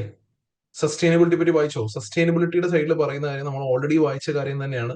കറന്റ് നമ്മൾ എൻവയോൺമെന്റ് റെസ്പോൺസിബിളി ചെയ്യുന്നത് എന്തൊക്കെയാ? Recyclable packaging, local ingredient sourcing from the suppliers, food waste minimise ചെയ്യുന്നുണ്ട്, partnership with organic farmers, then surplus edible food donated to charities, inedible waste മാത്രമേ incinerate ചെയ്യുന്നുള്ളൂ. അപ്പൊ ഇവിടെ പറഞ്ഞ കുറെ കാര്യങ്ങൾ നമ്മുടെ ESG വാല്യൂസ് കൂട്ടുന്നതാണ് സസ്റ്റൈനബിലിറ്റിയുടെ planet people and governance, PGP എന്ന് പറയും, planet people and governance. Okay, അപ്പൊ ഈ 3 ആസ്പെക്റ്റിലും നല്ലതാണ്. ഹൗവർ, ഇനി അതർ സൈഡ് പറയാനുള്ളത്, there is no evidence of formal sustainability reporting. Sustainability reporting is a topic which is എന്താ പറയുക, കോമൺലി ബീങ് ഡിസ്കസ്ഡ്. അല്ലെങ്കിൽ ESG റിപ്പോർട്ടിംഗ് ഒക്കെ പറയുന്നത് ഇമ്പോർട്ടൻസ് എന്ന് ഭയങ്കര കൂടി നിൽക്കുകയാണ്. നോർമൽ ഒരു FS പോലെയല്ല. സസ്റ്റൈനബിലിറ്റി റിപ്പോർട്ടിങ്ങിൽ നമ്മൾ എൻവയോൺമെന്റ് സൈഡും കസ്റ്റമർ സൈഡും സപ്ലൈ സൈഡും ഉള്ള കാര്യങ്ങളൊക്കെ സംസാരിക്കണം. ESG ഡിസ്ക്ലോസേഴ്സ് ഇൻവെസ്റ്റേഴ്സിന് ഉണ്ടാവണം. ക്ലിയർ ആവുന്നുണ്ടോ? ഓക്കെ, അപ്പോൾ എനിക്ക് നിങ്ങൾ വായിച്ചതാണ്, നമ്മൾ ഡിസ്കസ് ചെയ്താണ് ഇന്റഗ്രേറ്റഡ് റിപ്പോർട്ടിംഗ് എന്ന് പറഞ്ഞ് വായിച്ചിട്ടുണ്ടായിരുന്നു. അപ്പൊ ഇന്റഗ്രേറ്റഡ് റിപ്പോർട്ടിംഗ്, സസ്റ്റൈനബിലിറ്റി റിപ്പോർട്ടിംഗ് ഒക്കെ വന്നു കഴിഞ്ഞാൽ സംസാരിക്കേണ്ട കാര്യങ്ങൾ ഇതൊക്കെ തന്നെയാണ്. Okay, as a listed company, MC is expected to report on the environmental impact, social contribution, and governance practices. Okay, അപ്പോൾ ഇത്രയും കാര്യങ്ങളാണ് സസ്റ്റൈനബിലിറ്റി റിപ്പോർട്ടിംഗിൽ പറയുന്നത്. അടുത്തത് നമ്മൾ സ്റ്റേക്ക് ഹോൾഡർ മാപ്പിംഗ് മോഡലിലേക്ക് കിടക്കാണ്, which also is very subjective area. നമുക്ക് ഒരിക്കലും പറയാൻ കഴിയില്ല ഇത് ഇപ്പൊ ഞാൻ നിങ്ങളുടെ മുന്നിൽ കാണുന്നതാണ് ശരിയായിട്ടുള്ള ആൻസർ എന്നുള്ളത് ഒരിക്കലും നിങ്ങൾക്ക് പറയാൻ കഴിയില്ല. ഇത് വളരെ സബ്ജക്റ്റീവ് ആയിട്ടുള്ള ഏരിയ ആണ്. ഓക്കെ, എന്താണ് ഇതിൽ സബ്ജക്ടിവിറ്റി? സ്റ്റേക്ക് ഹോൾഡേഴ്സിനെ എങ്ങനെ മാനേജ് ചെയ്യാം കൈൻഡ് ഓഫ് ക്വസ്റ്റ്യൻസ് വന്നു കഴിഞ്ഞാൽ എന്ത് സംസാരിക്കുക? ഫസ്റ്റ് വൺ, ഷെയർ ഹോൾഡേഴ്സ് അല്ലെങ്കിൽ ഇൻവെസ്റ്റേഴ്സ്, CEO, CMO, പിന്നെ മറ്റ് VCs എല്ലാം കൂടെ അടങ്ങിയ ഇൻവെസ്റ്റേഴ്സ്. ഇവരുടെ പവർ എന്തായിരിക്കും? ഇൻവെസ്റ്റേഴ്സിന്റെ പവർ ഹൈ ആണ് അല്ലെ? അതിപ്പോ പ്രത്യേകിച്ച് പറയേണ്ട കാര്യമൊന്നുമില്ല. ഇൻട്രസ്റ്റോ, അവരുടെ ഇൻട്രസ്റ്റ് എന്തായിരിക്കും? They want the company to run smoothly because their dividends, sorry, not just their dividends, their bonuses are related to this. അതുകൊണ്ട് ഇവിടെ ഇൻട്രസ്റ്റും ഹൈ കൊടുത്തു. Power high, interest high. So that category was key players. They can influence board decision, vote on a majority changes and drive executive and accountability. That is the part of shareholders. അടുത്തത് ബാക്കി വായിക്കണേ നിങ്ങൾ, എന്തൊക്കെയാണ് action എടുക്കേണ്ടത് എന്നുള്ള രീതിയിൽ. Regulator എന്ന് പറഞ്ഞാൽ നമ്മുടെ AFS, island food standard agency എന്ന ബോർഡ്. പവറും ഇൻട്രസ്റ്റും എന്തായിരിക്കും ഒന്ന് ആലോചിക്കുക. Their power is high because they regulate the MC's business to operate, MC's license to operate. Okay, license കൊടുക്കുന്നത്, ബൈആനുവൽ ഇൻസ്പെക്ഷൻസ് വന്ന് ലൈസൻസ് കൊടുക്കുന്നതോ ലൈസൻസ് റിജക്ട് ചെയ്യേണ്ടതോ ഒക്കെ കംപ്ലീറ്റ് കാര്യങ്ങൾ AFS ആണ് ചെയ്യേണ്ടത്. So obviously they have the power even to shut down the company. MC shut down ചെയ്യാൻ വരെ AFSക്ക് പറ്റും. So power is high, interest low ആണ്. അതായത് AFSക്ക് സ്പെസിഫിക്കലി MCയിലേക്ക് പ്രത്യേകിച്ച് ഇൻട്രസ്റ്റ് ഒന്നുമില്ല. വേറെയും ഒരുപാട് കമ്പനീസ് ഉണ്ട്, അതുപോലെ ഒരു കമ്പനിയാണ് MC. അതുകൊണ്ട് സ്പെഷ്യൽ ആയിട്ടൊരു ഇൻട്രസ്റ്റ് ഒന്നും ഇല്ല.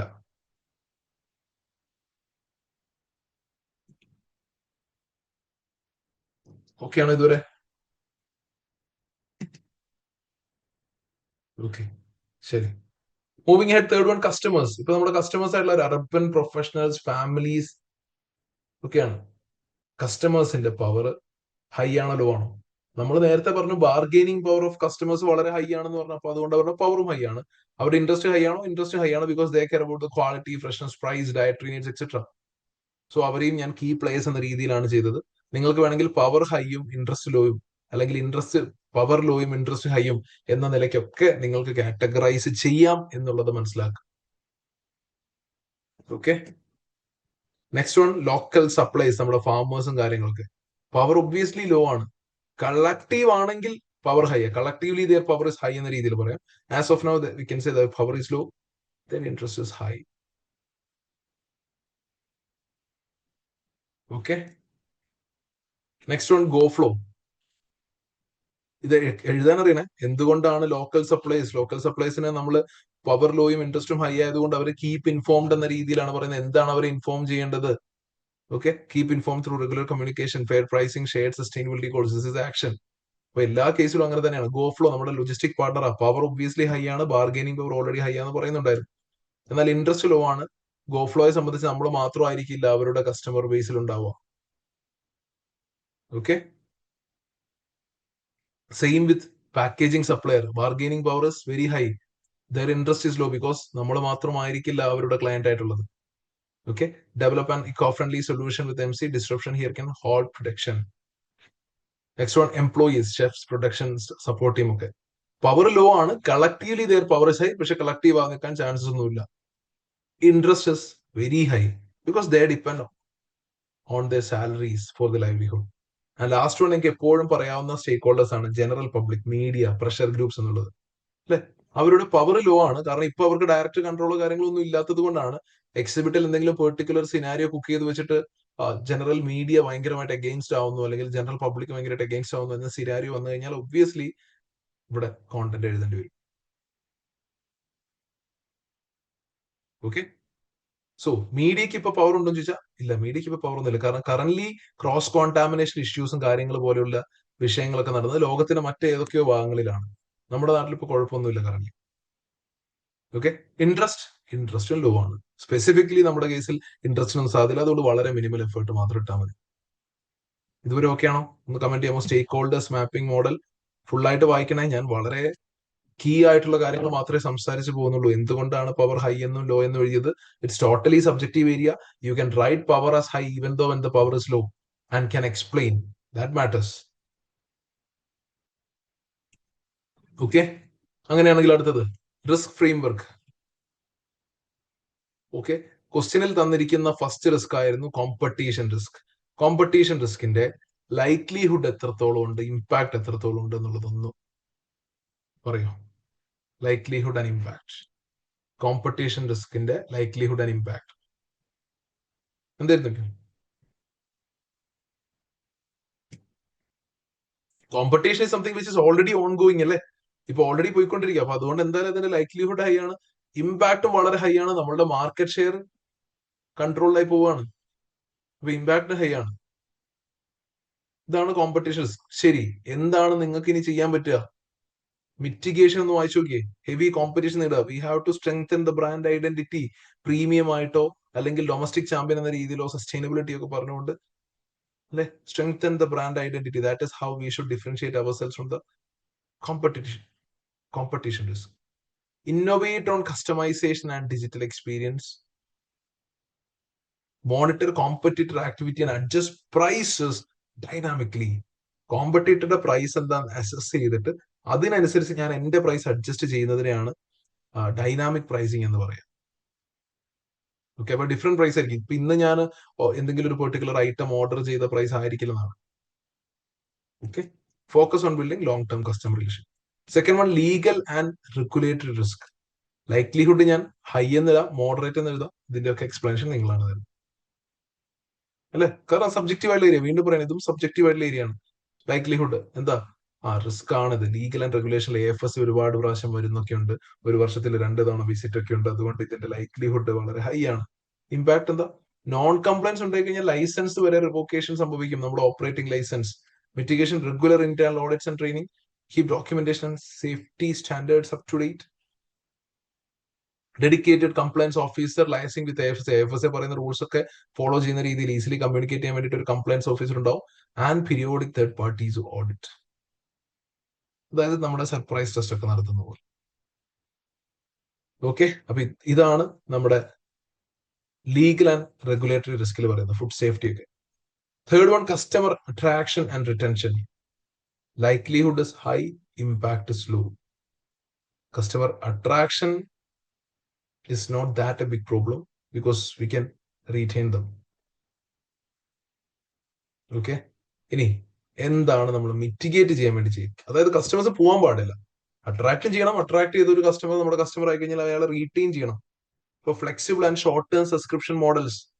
നമ്മളൊരു ഇപ്പൊ ഫോർ എക്സാമ്പിൾ 30 ഡേയ്സ്, ഇപ്പൊ നിങ്ങളുടെ എക്സാം സെപ്റ്റംബർ ഫസ്റ്റ് വീക്ക് നിങ്ങൾക്ക് എക്സാം ആയതുകൊണ്ട് നിങ്ങൾ September full month OTT platform എടുത്തു കഴിഞ്ഞാൽ നിങ്ങൾക്ക് അത് നഷ്ടമാണ്. നിങ്ങൾ എന്തായാലും ഫസ്റ്റ് വീക്ക് കഴിഞ്ഞിട്ട് മൂവീസ് ഒക്കെ കാണുന്നുണ്ടാവുള്ളൂ. അതുകൊണ്ട് ഒരു OTT പ്ലാറ്റ്ഫോം മന്ത്ലി എടുത്തു കഴിഞ്ഞാൽ അത് ശരിക്കും വേസ്റ്റാ.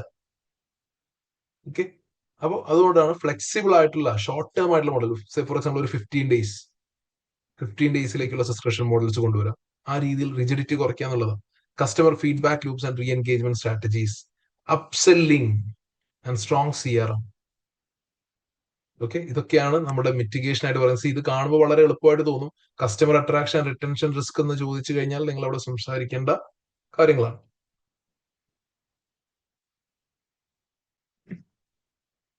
അപ്സെല്ലിംഗ് മീൻസ് നമ്മൾ ഓൾറെഡി മീൽ കിറ്റ്, അപ്സെല്ലിംഗ് എന്താണെന്ന് ചോദിക്കുന്നത്. അപ്സെല്ലിംഗ് എന്ന് പറഞ്ഞാൽ എന്തെങ്കിലും ഒരു ഐറ്റം കൂടെ, ഫോർ എക്സാമ്പിൾ മീൽ കിറ്റിന്റെ കൂടെ ഒരു ഡെസേർട്ട് കൂടെ കൊടുക്കുക.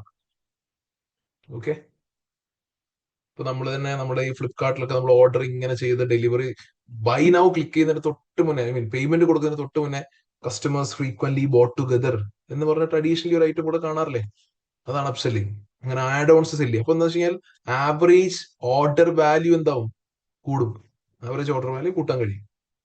Okay, last one, data and information risk. ഇതിൽ നമ്മുടെ പേഴ്സണൽ ഡേറ്റ ഉണ്ട്, പേയ്മെന്റ് ഡേറ്റ ഉണ്ട്, അഡ്രസ് ഉണ്ട്. അപ്പൊ സൈബർ അറ്റാക്സിനും ഡാറ്റ ബ്രീച്ചസിനൊക്കെ സാധ്യത വളരെ കൂടുതലാണ്. ലൈക്ലിഹുഡ് മീഡിയം എന്നല്ല, ലൈക്ലിഹുഡ് ഹൈ തന്നെ എഴുതാം. ഇമ്പാക്ട് ഹൈ എന്ന് പറഞ്ഞാൽ പറയാം. ഓക്കെ, ഒബിയസ്ലി എന്തായിരിക്കും സംഭവിക്കുക? ഇത് how can we mitigate this? Impact എന്താണെന്ന് ചോദിച്ചാൽ റെപ്യൂട്ടേഷൻ ഡാമേജ് ആണ്. നമ്മുടെ data, financial penalty, lawsuit, brand damage ഒക്കെ സംഭവിക്കാം. ഹൗ ടു മിറ്റിഗേറ്റ് ദിസ് എന്ന് പറഞ്ഞാൽ strong IT infrastructure and cyber security protocols, വളരെ ഇമ്പോർട്ടന്റ് ആയിട്ടുള്ള കാര്യം. ഇൻഷുറൻസ്, സൈബർ റിലേറ്റഡ് ലോസസിനുള്ള ഇൻഷുറൻസ് ഉണ്ട്. ആ രീതിയിൽ നമുക്ക് ഇത് ട്രാൻസ്ഫർ ചെയ്യാം. Okay, then staff training in phishing and data protection. Okay, അതായത് നമ്മുടെ ഈ സ്പാം മെയിൽസും കാര്യങ്ങളൊക്കെ വരുന്ന സമയത്ത് സ്റ്റാഫിനെ ട്രെയിൻ ചെയ്ത് നമ്മുടെ കമ്പനിയിൽ നിന്നല്ല എന്ന് മനസ്സിലാക്കാൻ വേണ്ടി നിങ്ങൾ ഈ ഒരു ബേസിക്സ് ഒക്കെ എന്തായാലും ചെയ്യണം.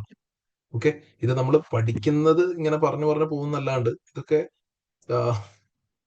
IT നിങ്ങൾ ജോലിക്ക് കയറി കഴിയുന്ന സമയത്ത്, ഐ മീൻ നിങ്ങൾക്ക് ഒരു കമ്പ്യൂട്ടറും കാര്യങ്ങളൊക്കെ ആയി, ലാപ്ടോപ്പും കാര്യങ്ങളൊക്കെ കമ്പനി തന്നു കഴിഞ്ഞതിന് ശേഷമാണ് നിങ്ങൾക്ക് കുറെ കാര്യങ്ങളൊക്കെ മനസ്സിലാവുക.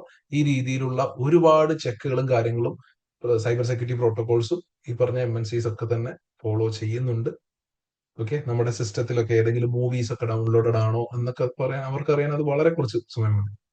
നമ്മൾ എത്ര മിനിറ്റ് ഏത് ബ്രൗസറാണ് ഉപയോഗിച്ചത്, എന്ത് വർക്കാണ് നിങ്ങൾ ചെയ്തത്, എക്സൽ ആണെങ്കിൽ എക്സൽ എത്ര നേരം ഓപ്പൺ ആണ്, ഇതെല്ലാം അറിയാവുന്ന കുറെ ആപ്ലിക്കേഷൻസ് ഉണ്ട്. മേര മോണിറ്റർ എന്നൊക്കെ പറഞ്ഞിട്ടുള്ള ആപ്സ് ഉണ്ട്.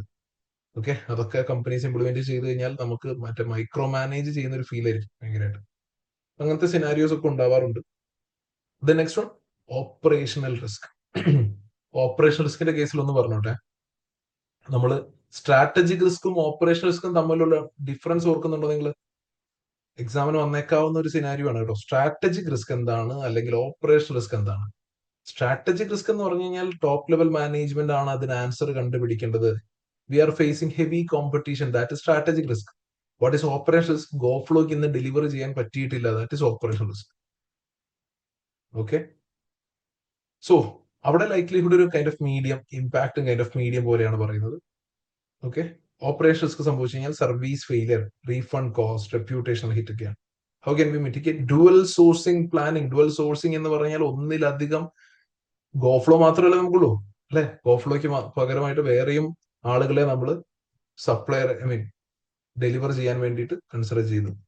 Preventive maintenance and IT system monitoring, clear communication and buffer Stokes and emergency response plan. നമുക്കിപ്പോ നാളെ മീൽ കിറ്റ് കൊടുക്കാനില്ല, പ്രൊഡക്ഷൻ ഇന്നത്തേക്ക് ഹോൾട്ടഡ് ആയി പോയി എന്ന് പറഞ്ഞു കഴിഞ്ഞാൽ അതിനുവേണ്ടി നമ്മൾ സേഫ്റ്റി സ്റ്റോക്ക് ആയിട്ട് വെക്കുന്ന ബഫർ സ്റ്റോക്കും എമർജൻസി റെസ്പോൺസ് പ്ലാൻസും ക്രിയേറ്റ് ചെയ്യാം. റെപ്യൂട്ടേഷൻ, ഫുഡ് ക്വാളിറ്റി ഇഷ്യൂസ് ഏറ്റവും കൂടുതൽ വരാൻ സാധ്യതയുള്ളതാണ്, ക്രോസ് കോണ്ടാമിനേഷൻ മറ്റു കാര്യങ്ങളൊക്കെ ഉള്ളതുകൊണ്ട്. ഓക്കെ, സ്ട്രിക്റ്റ് ആയിട്ടുള്ള സോഴ്സിംഗ് സ്റ്റാൻഡേർഡ്സും ക്വാളിറ്റി ചെക്സിലൂടെയാണ് നമ്മൾ കടന്നു പോകുന്നത്. ഓക്കെ, സ്റ്റിൽ ഇങ്ങനെയുള്ള കാര്യം വന്ന് ഇതിന്റെ ഇമ്പാക്ട് വളരെ കൂടുതലായിരിക്കും എന്ന് പറഞ്ഞാൽ this incident could go viral very easily. ഈ നെഗറ്റീവ് കാര്യങ്ങൾ സ്പ്രെഡ് ആവാൻ ഭയങ്കര ഫാസ്റ്റ് ആണ് നമ്മൾ പറയാറില്ലേ? Okay, so mitigation, automated tracking of ingredients and production steps, clear process four recall and crisis management. എന്തെങ്കിലും ഒരു ഇഷ്യൂ ഉണ്ടെങ്കിൽ അത് റീകോൾ ചെയ്യാനുള്ളതിന്റെ പക്ക SOP ഒക്കെ കമ്പനിയിലുണ്ട്. Transparent public communication and compensation policies, continuous supplier audit and quality certification. Okay, ഇനി ഈ നമ്മുടെ എക്സാം സിനാരിയോയില് നമുക്ക് തന്നിരിക്കുന്ന പ്രസീനിൽ വളരെ ഇമ്പോർട്ടന്റ് ആയിട്ടുള്ള എക്സാമിൽ വരാൻ വളരെ സാധ്യത കണ്ട മറ്റൊരു ഐറ്റമാണ് data analytics, A I, robotics ഒക്കെ. ഓക്കെ, ഫസ്റ്റ് വൺ, കറന്റ്ലി ഉള്ള സിസ്റ്റം നോക്കാം. Current usage, algorithmic demand forecasting. MC currently uses predictive algorithm to forecast the demand for each recipe.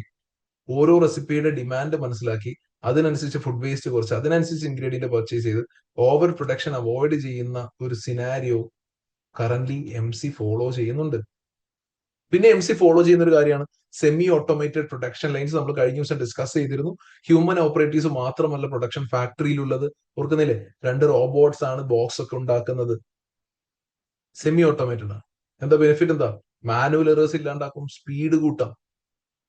Okay, data driven operation management എന്ന് വെച്ചാൽ internal data നല്ല രീതിയിൽ rely ചെയ്തിട്ട് അത് monitor ചെയ്തിട്ടാണ് production capacity, supplier planning, delivery performance ഒക്കെ നടത്തുന്നത്. Okay, അപ്പോൾ ഇത് അവിടെ നിൽക്കട്ടെ. ഇത് കറന്റ് യൂസേജിൽ ജസ്റ്റ് ഒന്ന് പറഞ്ഞു പോകുന്നുള്ളൂ. എന്തായാലും സെമി ഓട്ടോമേറ്റഡ് പ്രൊഡക്ഷൻ ലൈനും അൽഗോരിതമിക് ഡിമാൻഡ് ഫോർകാസ്റ്റിംഗും വളരെ കറക്റ്റ് ആയിട്ട് പറയുന്നുണ്ട്. ഇനി മുന്നോട്ട് പോകുന്ന സമയത്ത് നമുക്ക് അപ്ലൈ ചെയ്യാൻ പറ്റുന്ന സിനാരിയോസ് ആണ് പറയുന്നത്. First one, behavioural analytics and personalisation. Current സിസ്റ്റത്തിൽ ഇത് ഉപയോഗിക്കുന്നില്ലെങ്കിലും MC എന്ത് ചെയ്യാം? ഇത് ഉപയോഗിക്കാം. കാരണം MC കയ്യിൽ ഒരുപാട് കസ്റ്റമർ ഡേറ്റ ഉണ്ട്. ഓരോ കസ്റ്റമറും എത്ര കാലം കൂടുമ്പോഴാണ് ഇത് ഓർഡർ ചെയ്യുന്നത്, അവർ ഓർഡർ ചെയ്യുന്ന പർട്ടിക്കുലർ മീൽ കിറ്റ് എന്താണ്, ഇങ്ങനെയുള്ള ഓർഡർ പാറ്റേൺസും പ്രിഫറൻസും കാര്യങ്ങളൊക്കെ ഇവർക്ക് കിട്ടും. റെസിപ്പി പ്രീവിയസ് ചോയ്സസിന് അടിസ്ഥാനത്തിൽ നമുക്ക് റെസിപ്പീസ് റെക്കമെൻഡ് ആവും. വളരെ സ്പൈസി ആയിട്ടുള്ള ഫുഡ് മാത്രം കഴിക്കുന്ന ഒരാളുടെ മുന്നിൽ ആ രീതിയിലുള്ള ഒരു റെസിപ്പി ആയിരിക്കും റെക്കമെൻഡേഷൻ ആയിട്ട് വരിക. predict churn and proactively retain customers. Then അടുത്തൊരു കാര്യമാണ് AI powered dynamic pricing. AI എന്താ ചെയ്യുന്നതെന്ന് വെച്ച് കഴിഞ്ഞാൽ മാർക്കറ്റിൽ നമ്മുടെ കോമ്പറ്റീറ്റേഴ്സ് ആയിട്ടുള്ള ഫ്രഷിയും ഫുഡ് ഡ്രോപ്പറും ഐമീൽസിന്റെയും പ്രൈസ് ലൈവ് ആയിട്ട് ട്രാക്ക് ചെയ്തിട്ട് അതിന്റെ അടിസ്ഥാനത്തിൽ അതിനേക്കാളും കുറഞ്ഞ ഒരു പ്രൈസിലേക്ക് നമ്മളെ അല്ലെങ്കിൽ അതിനോട് നമ്മുടെ ക്വാളിറ്റി ഒക്കെ വെച്ച് കമ്പയർ ചെയ്തുകൊണ്ട് തന്നെ ഒരു റിയൽ ടൈം ആയിട്ടുള്ള ഒരു pricing adjustment, that is AI powered dynamic pricing. Third one, chat bots and VAs which you already know. Okay, അറിയത്തില്ലേ എന്റെ ഓർഡർ സ്റ്റാറ്റസ് എന്തായി, എവിടെയാണ്? നമ്മൾ ഓൺലൈനിലൊക്കെ സാധനം ഡെലിവറി ഇന്ന ഡേറ്റിൽ കിട്ടാത്ത സമയത്ത് സംസാരിക്കുന്നതാണ് AI chatbots. Robotics in quality control. Future അപ്ഗ്രേഡ്സിൽ എന്തുണ്ടാവും? ഒരു മെഷീൻ വിഷൻ അല്ലെങ്കിൽ സെൻസർ ബേസ്ഡ് വിഷൻ വരും. എങ്ങനെ ഓരോ ബോക്സും പാക്ക് ചെയ്യുന്നത് കറക്റ്റ് ഇൻഗ്രീഡിയൻസ് അല്ലേ എന്നുള്ള രീതിയിൽ, അല്ലെങ്കിൽ എല്ലാ ഐറ്റംസും ഇല്ലേ എന്നുള്ള രീതിയിൽ ഒരു സെൻസർ ആ രീതിയിൽ ക്വാളിറ്റി കൺട്രോളൊക്കെ കൊണ്ടുവരാം.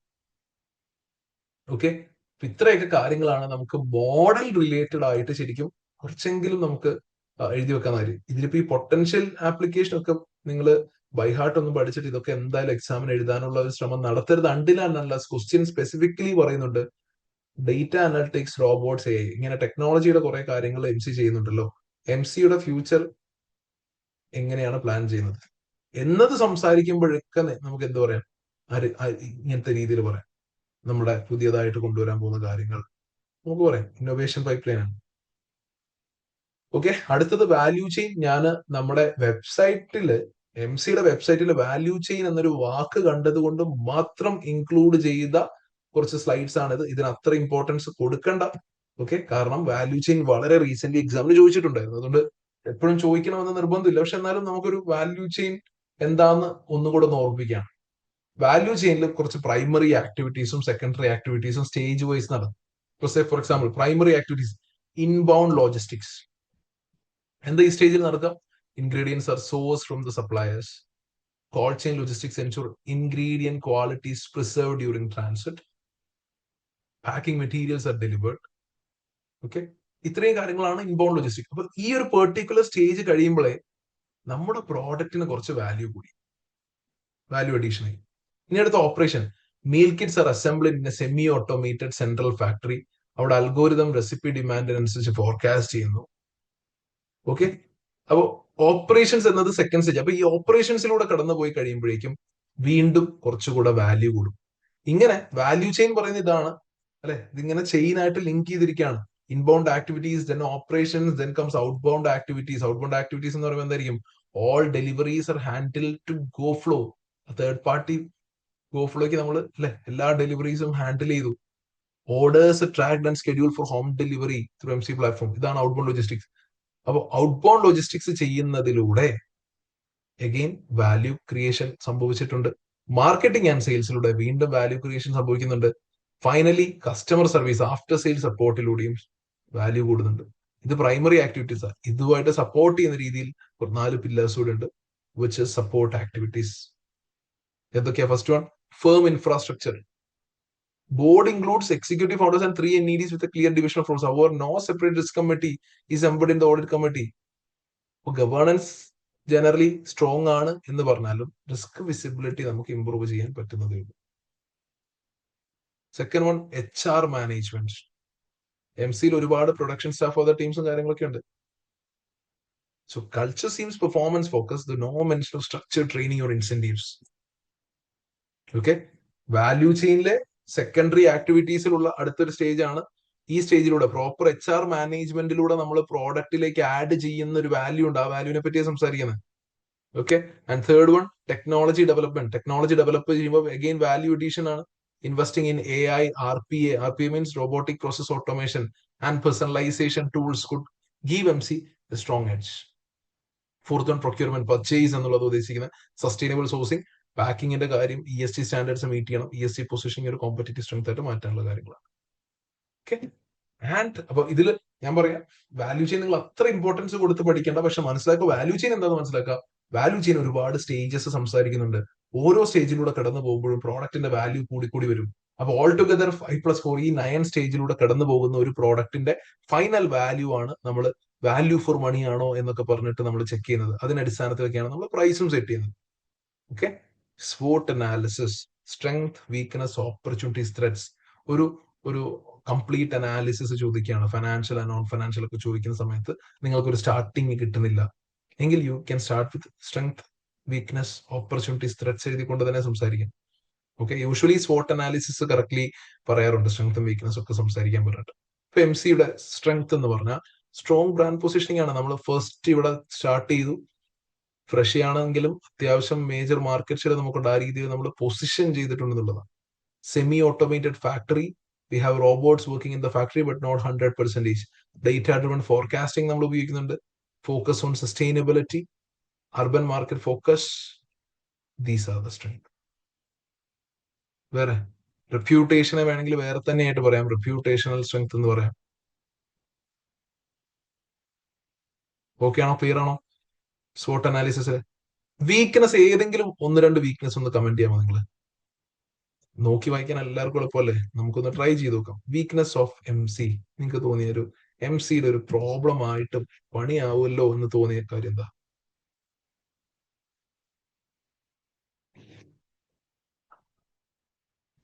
ഒന്നുമില്ലേ? ഹലോ, പറട്ടെ. Yes, very good guys. Relying on single delivery partner, supplier dependency risk എന്നുള്ളത് അത് അല്ലെ. ഒരാളെ തന്നെ ഡെലിവറി ചെയ്യുന്നു, ഗോഫ്ലോയിൽ തന്നെ റിലൈ ചെയ്യുന്നു. പ്രോഡക്റ്റ് ഇന്നോവേഷന്റെ കാര്യം ഒന്നും പറഞ്ഞില്ല. 15 വർഷമായിട്ട് നിങ്ങൾ വെച്ചാൽ നമ്മൾ മീൽ കിറ്റ് തന്നെയാണ്. ഈ മീൽ കിറ്റിൽ തന്നെ നമ്മൾ മീറ്റും വെജനും ഗ്ലൂട്ടൻ ഫ്രീയും കാര്യങ്ങളൊക്കെ കൊണ്ടുവന്നിട്ടുണ്ടെങ്കിൽ മീൽ കിറ്റ് എന്നതാണ് നമ്മുടെ പ്രോഡക്റ്റ് ഇന്നോവേഷൻ ആയിട്ട്. കസ്റ്റമർ ലെവൽ അനലറ്റിക്സ്, ഒരു ഡീപ്പർ അനലറ്റിക്സിലേക്ക് ഒന്നും പോകുന്നില്ല. ഒരു നമ്മളോട് ക്വസ്റ്റ്യൻ കണ്ടത് പ്രകാരം ഒരു ബേസ് ലെവൽ അനലറ്റിക്സേ ഉള്ളൂ. കസ്റ്റമർ റിട്ടൻഷൻ ചാലഞ്ചസ് ഫേസ് ചെയ്യുന്നുണ്ട്, which the industry faces as a whole. Opportunities, എന്താണ് opportunity? Add heat and eat meals, ഇങ്ങനെയുള്ള പുതിയ പ്രോഡക്ട്സ് കൊണ്ടുപോവാ. Side desserts, premium option to increase the market size, അല്ലെങ്കിൽ ഓർഡർ വാല്യൂ കൂട്ടാൻ കാര്യങ്ങൾ ചെയ്യുക. Expand the product lines, deeper tech integration, improve retention program, dual sourcing strategy, leverage ESG. ESGനെ capitalise ചെയ്യാനാണ് പറയുന്നത്, സോ ദാറ്റ് ഇൻവെസ്റ്റേഴ്സിന്റെ കോൺഫിഡൻസ് കൂടും. Last one, threads. അപ്പൊ ഇത് ഓപ്പർച്യൂണിറ്റി ആണ്. ഇത്രയും കാര്യങ്ങൾ ഓപ്പർച്യൂണിറ്റീസ് ആണ്. അതായത് ഓപ്പർച്യൂണിറ്റീസിനെ നിങ്ങൾ എന്ത് വേണമെങ്കിൽ അറിയാം. സ്ട്രെങ്ത് എന്ന് പറയുമ്പോൾ ഇന്റേണലി കമ്പനിക്ക് ഇപ്പൊ കറന്റ്ലി ഉള്ള സ്ട്രെങ്ത് ആണ്. ഓപ്പർച്യൂണിറ്റീസ് എന്ന് പറയുമ്പോൾ എക്സ്റ്റേണലി ഉള്ളതാണ്. ഓക്കെ, എക്സ്റ്റേണലി ഉള്ളതാണ്, പക്ഷെ അതുകൂടെ കൊണ്ടുവന്നെങ്കിൽ ഇത് നാളെ സ്ട്രെങ്ത് ആയി മാറും. കറന്റ്ലി ഉള്ളതല്ല. ഓക്കെ, അപ്പൊ അതാണ് ഓപ്പർച്യൂണിറ്റീസ്. ഓക്കെ, ഇപ്പോ ESG, നമ്മൾ ESG പൊസിഷൻ ചെയ്യുന്നുണ്ടല്ലോ. ഓക്കെ, ഇൻവെസ്റ്റേഴ്സിന്റെ കോൺഫിഡൻസ് ഉടനെ ESG ക്യാപിറ്റലൈസ് ചെയ്യൂ. ഓക്കെ, നമുക്ക് ഒരുപാട് സെക്കൻഡറി സപ്ലൈസ് ഉണ്ട്, പക്ഷെ നമുക്ക് ബാക്കപ്പ് ഇല്ല. സപ്ലൈസിന് ബാക്കപ്പ് കൊണ്ടുവന്നു കഴിഞ്ഞാൽ നമുക്ക് എന്ത് ചെയ്യാം? സപ്ലൈസിനോട് ബാർഗെയിൻ ചെയ്ത് തുടങ്ങാം. This an opportunity, right? അപ്പൊ ഓപ്പർച്യൂണിറ്റി ആ രീതിയിൽ തന്നെ പ്രസന്റ് ചെയ്യണേ. ഇത് സ്ട്രെങ്ത് ആയിട്ട് തോന്നരുത്. ത്രെഡ്സ് നോക്കിയാൽ എന്തൊക്കെയായിരിക്കും ത്രെഡ്സ്? ഇന്റൻസ് കോമ്പറ്റീഷൻ, അതാണല്ലോ നമ്മുടെ പ്രശ്നം അല്ലെ. എക്സ്റ്റേണൽ സൈഡിൽ നിന്നുള്ള ത്രെഡ്സ് ആണ് ഇന്റൻസ് കോമ്പറ്റീഷൻ, പിന്നെ റിസഷൻ പീരീഡ് ഒക്കെ വരുന്ന സമയത്ത്, ഇക്കണോമിക് പ്രഷേഴ്സ് വരുന്ന സമയത്ത് ചീപ്പർ ഓൾട്ടർനേറ്റീവ്സിലേക്ക് പോകാം. നമ്മളുടെ ഫോർകാസ്റ്റിംഗ് എറേഴ്സ് ഉണ്ടാവാം, logistic disruption, subscription fatigue, rigid subscriptions ആണെങ്കിൽ ചേർൺ ഉണ്ടാവും. ഓക്കെ, അപ്പോൾ ഇത്രയും കാര്യങ്ങളാണ് നമ്മളുടെ ഡീപ് ഡൈവ് പ്രസീൻ ഡോക്യുമെന്റിൽ ഉള്ള കാര്യങ്ങൾ. ഞാൻ ഒന്നുകൂടെ ഓർമ്മിപ്പിക്കുകയാണ്. ഇതുവരെ പറഞ്ഞ കാര്യങ്ങൾ ക്ലിയർ അല്ലടാ? ഹലോ, ഒന്ന് കമന്റ് ചെയ്തേ. ഇതുവരെ ഇപ്പൊ നമ്മൾ സംസാരിച്ച കാര്യങ്ങൾ മനസ്സിലായില്ലേ? സി പ്രസീൻ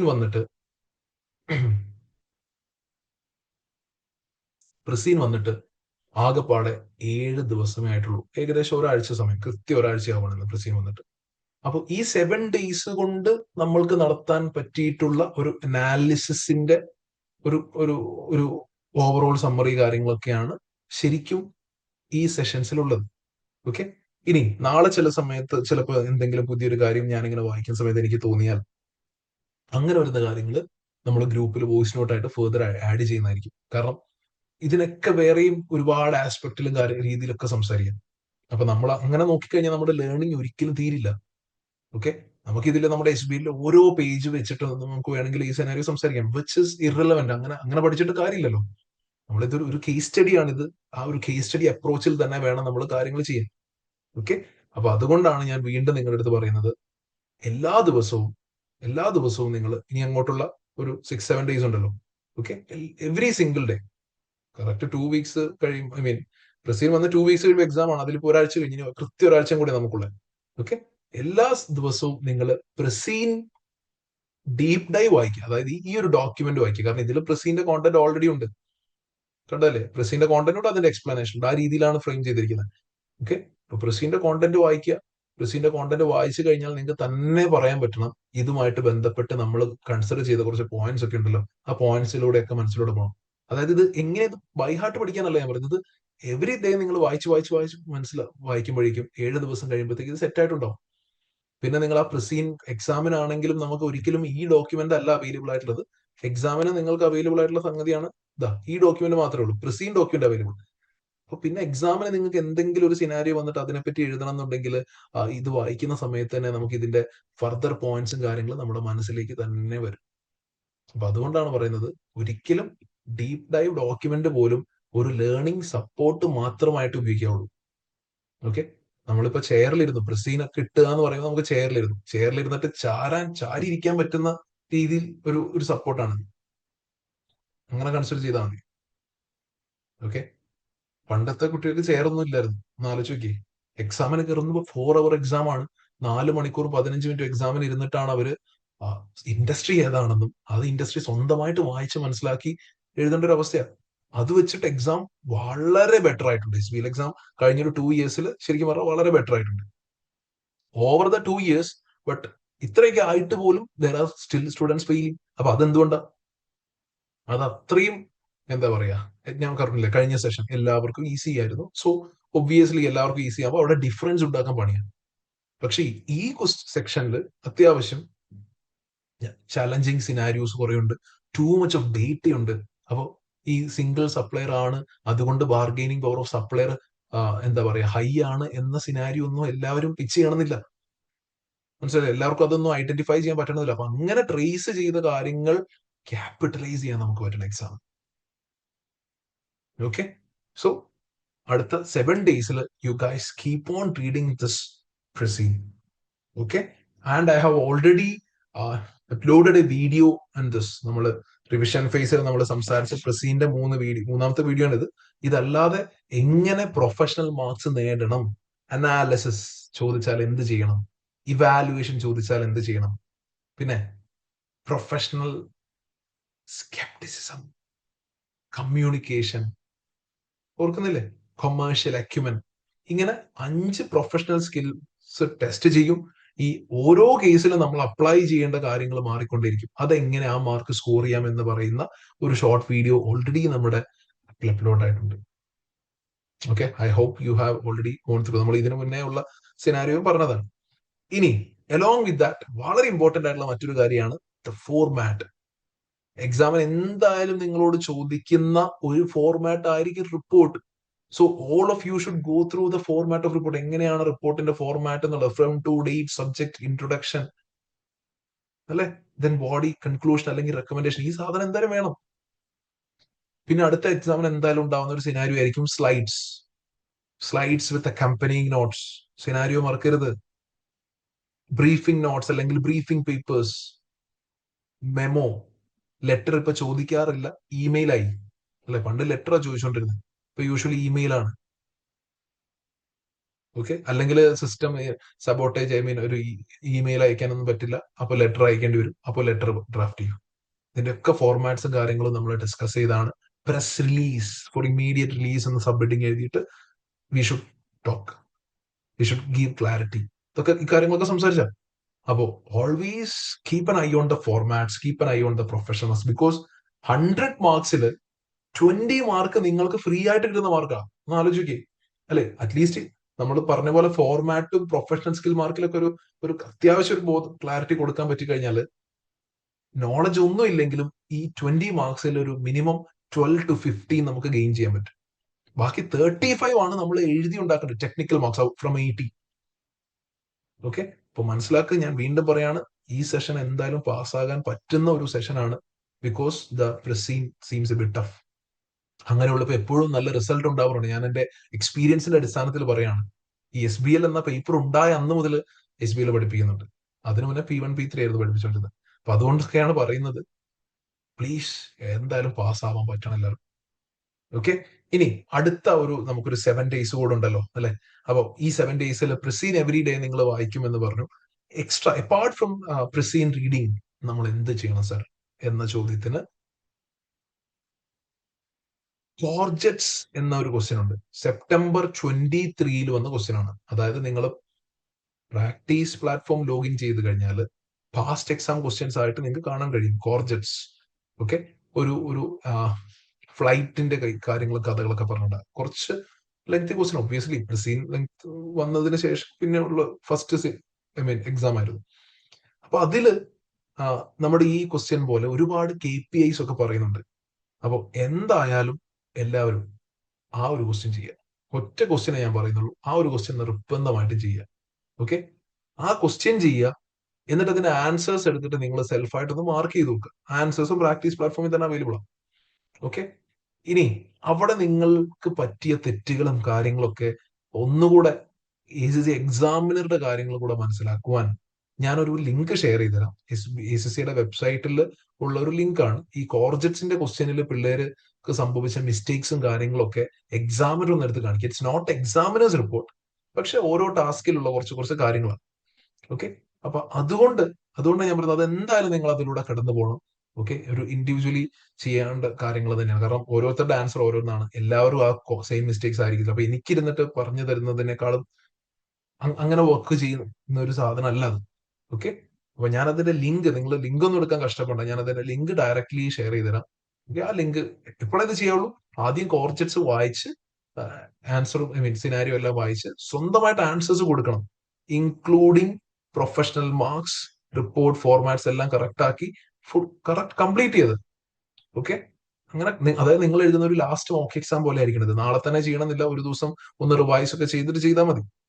ഓക്കെ, ഇത് ചെയ്ത് ഒരു ദിവസം എക്സാം എഴുതുക, നെക്സ്റ്റ് ഡേ ഇത് കറക്റ്റ് ചെയ്യുക, അതിന്റെ നെക്സ്റ്റ് ഡേ ആണ് ഈ ലിങ്ക് എടുത്ത് വായിക്കേണ്ടത്. ഓക്കെ, പിന്നെ എക്സാമിന് നമ്മൾ ഈ പ്ലാറ്റ്ഫോമിലൊക്കെ പ്രാക്ടീസ് നടത്തുന്ന സമയത്ത് സ്റ്റുഡൻസിന് യൂഷ്വലി ഭയങ്കര ലേസി ഫീൽ വരാറുണ്ട്. ഓഹ്, ഇതിപ്പോ ഇതൊക്കെ തന്നെയാണ് ഇങ്ങനെ എഴുതി ഉണ്ടാക്കുന്നത്, ഞാൻ ഇപ്പൊ എഴുതുന്നില്ല.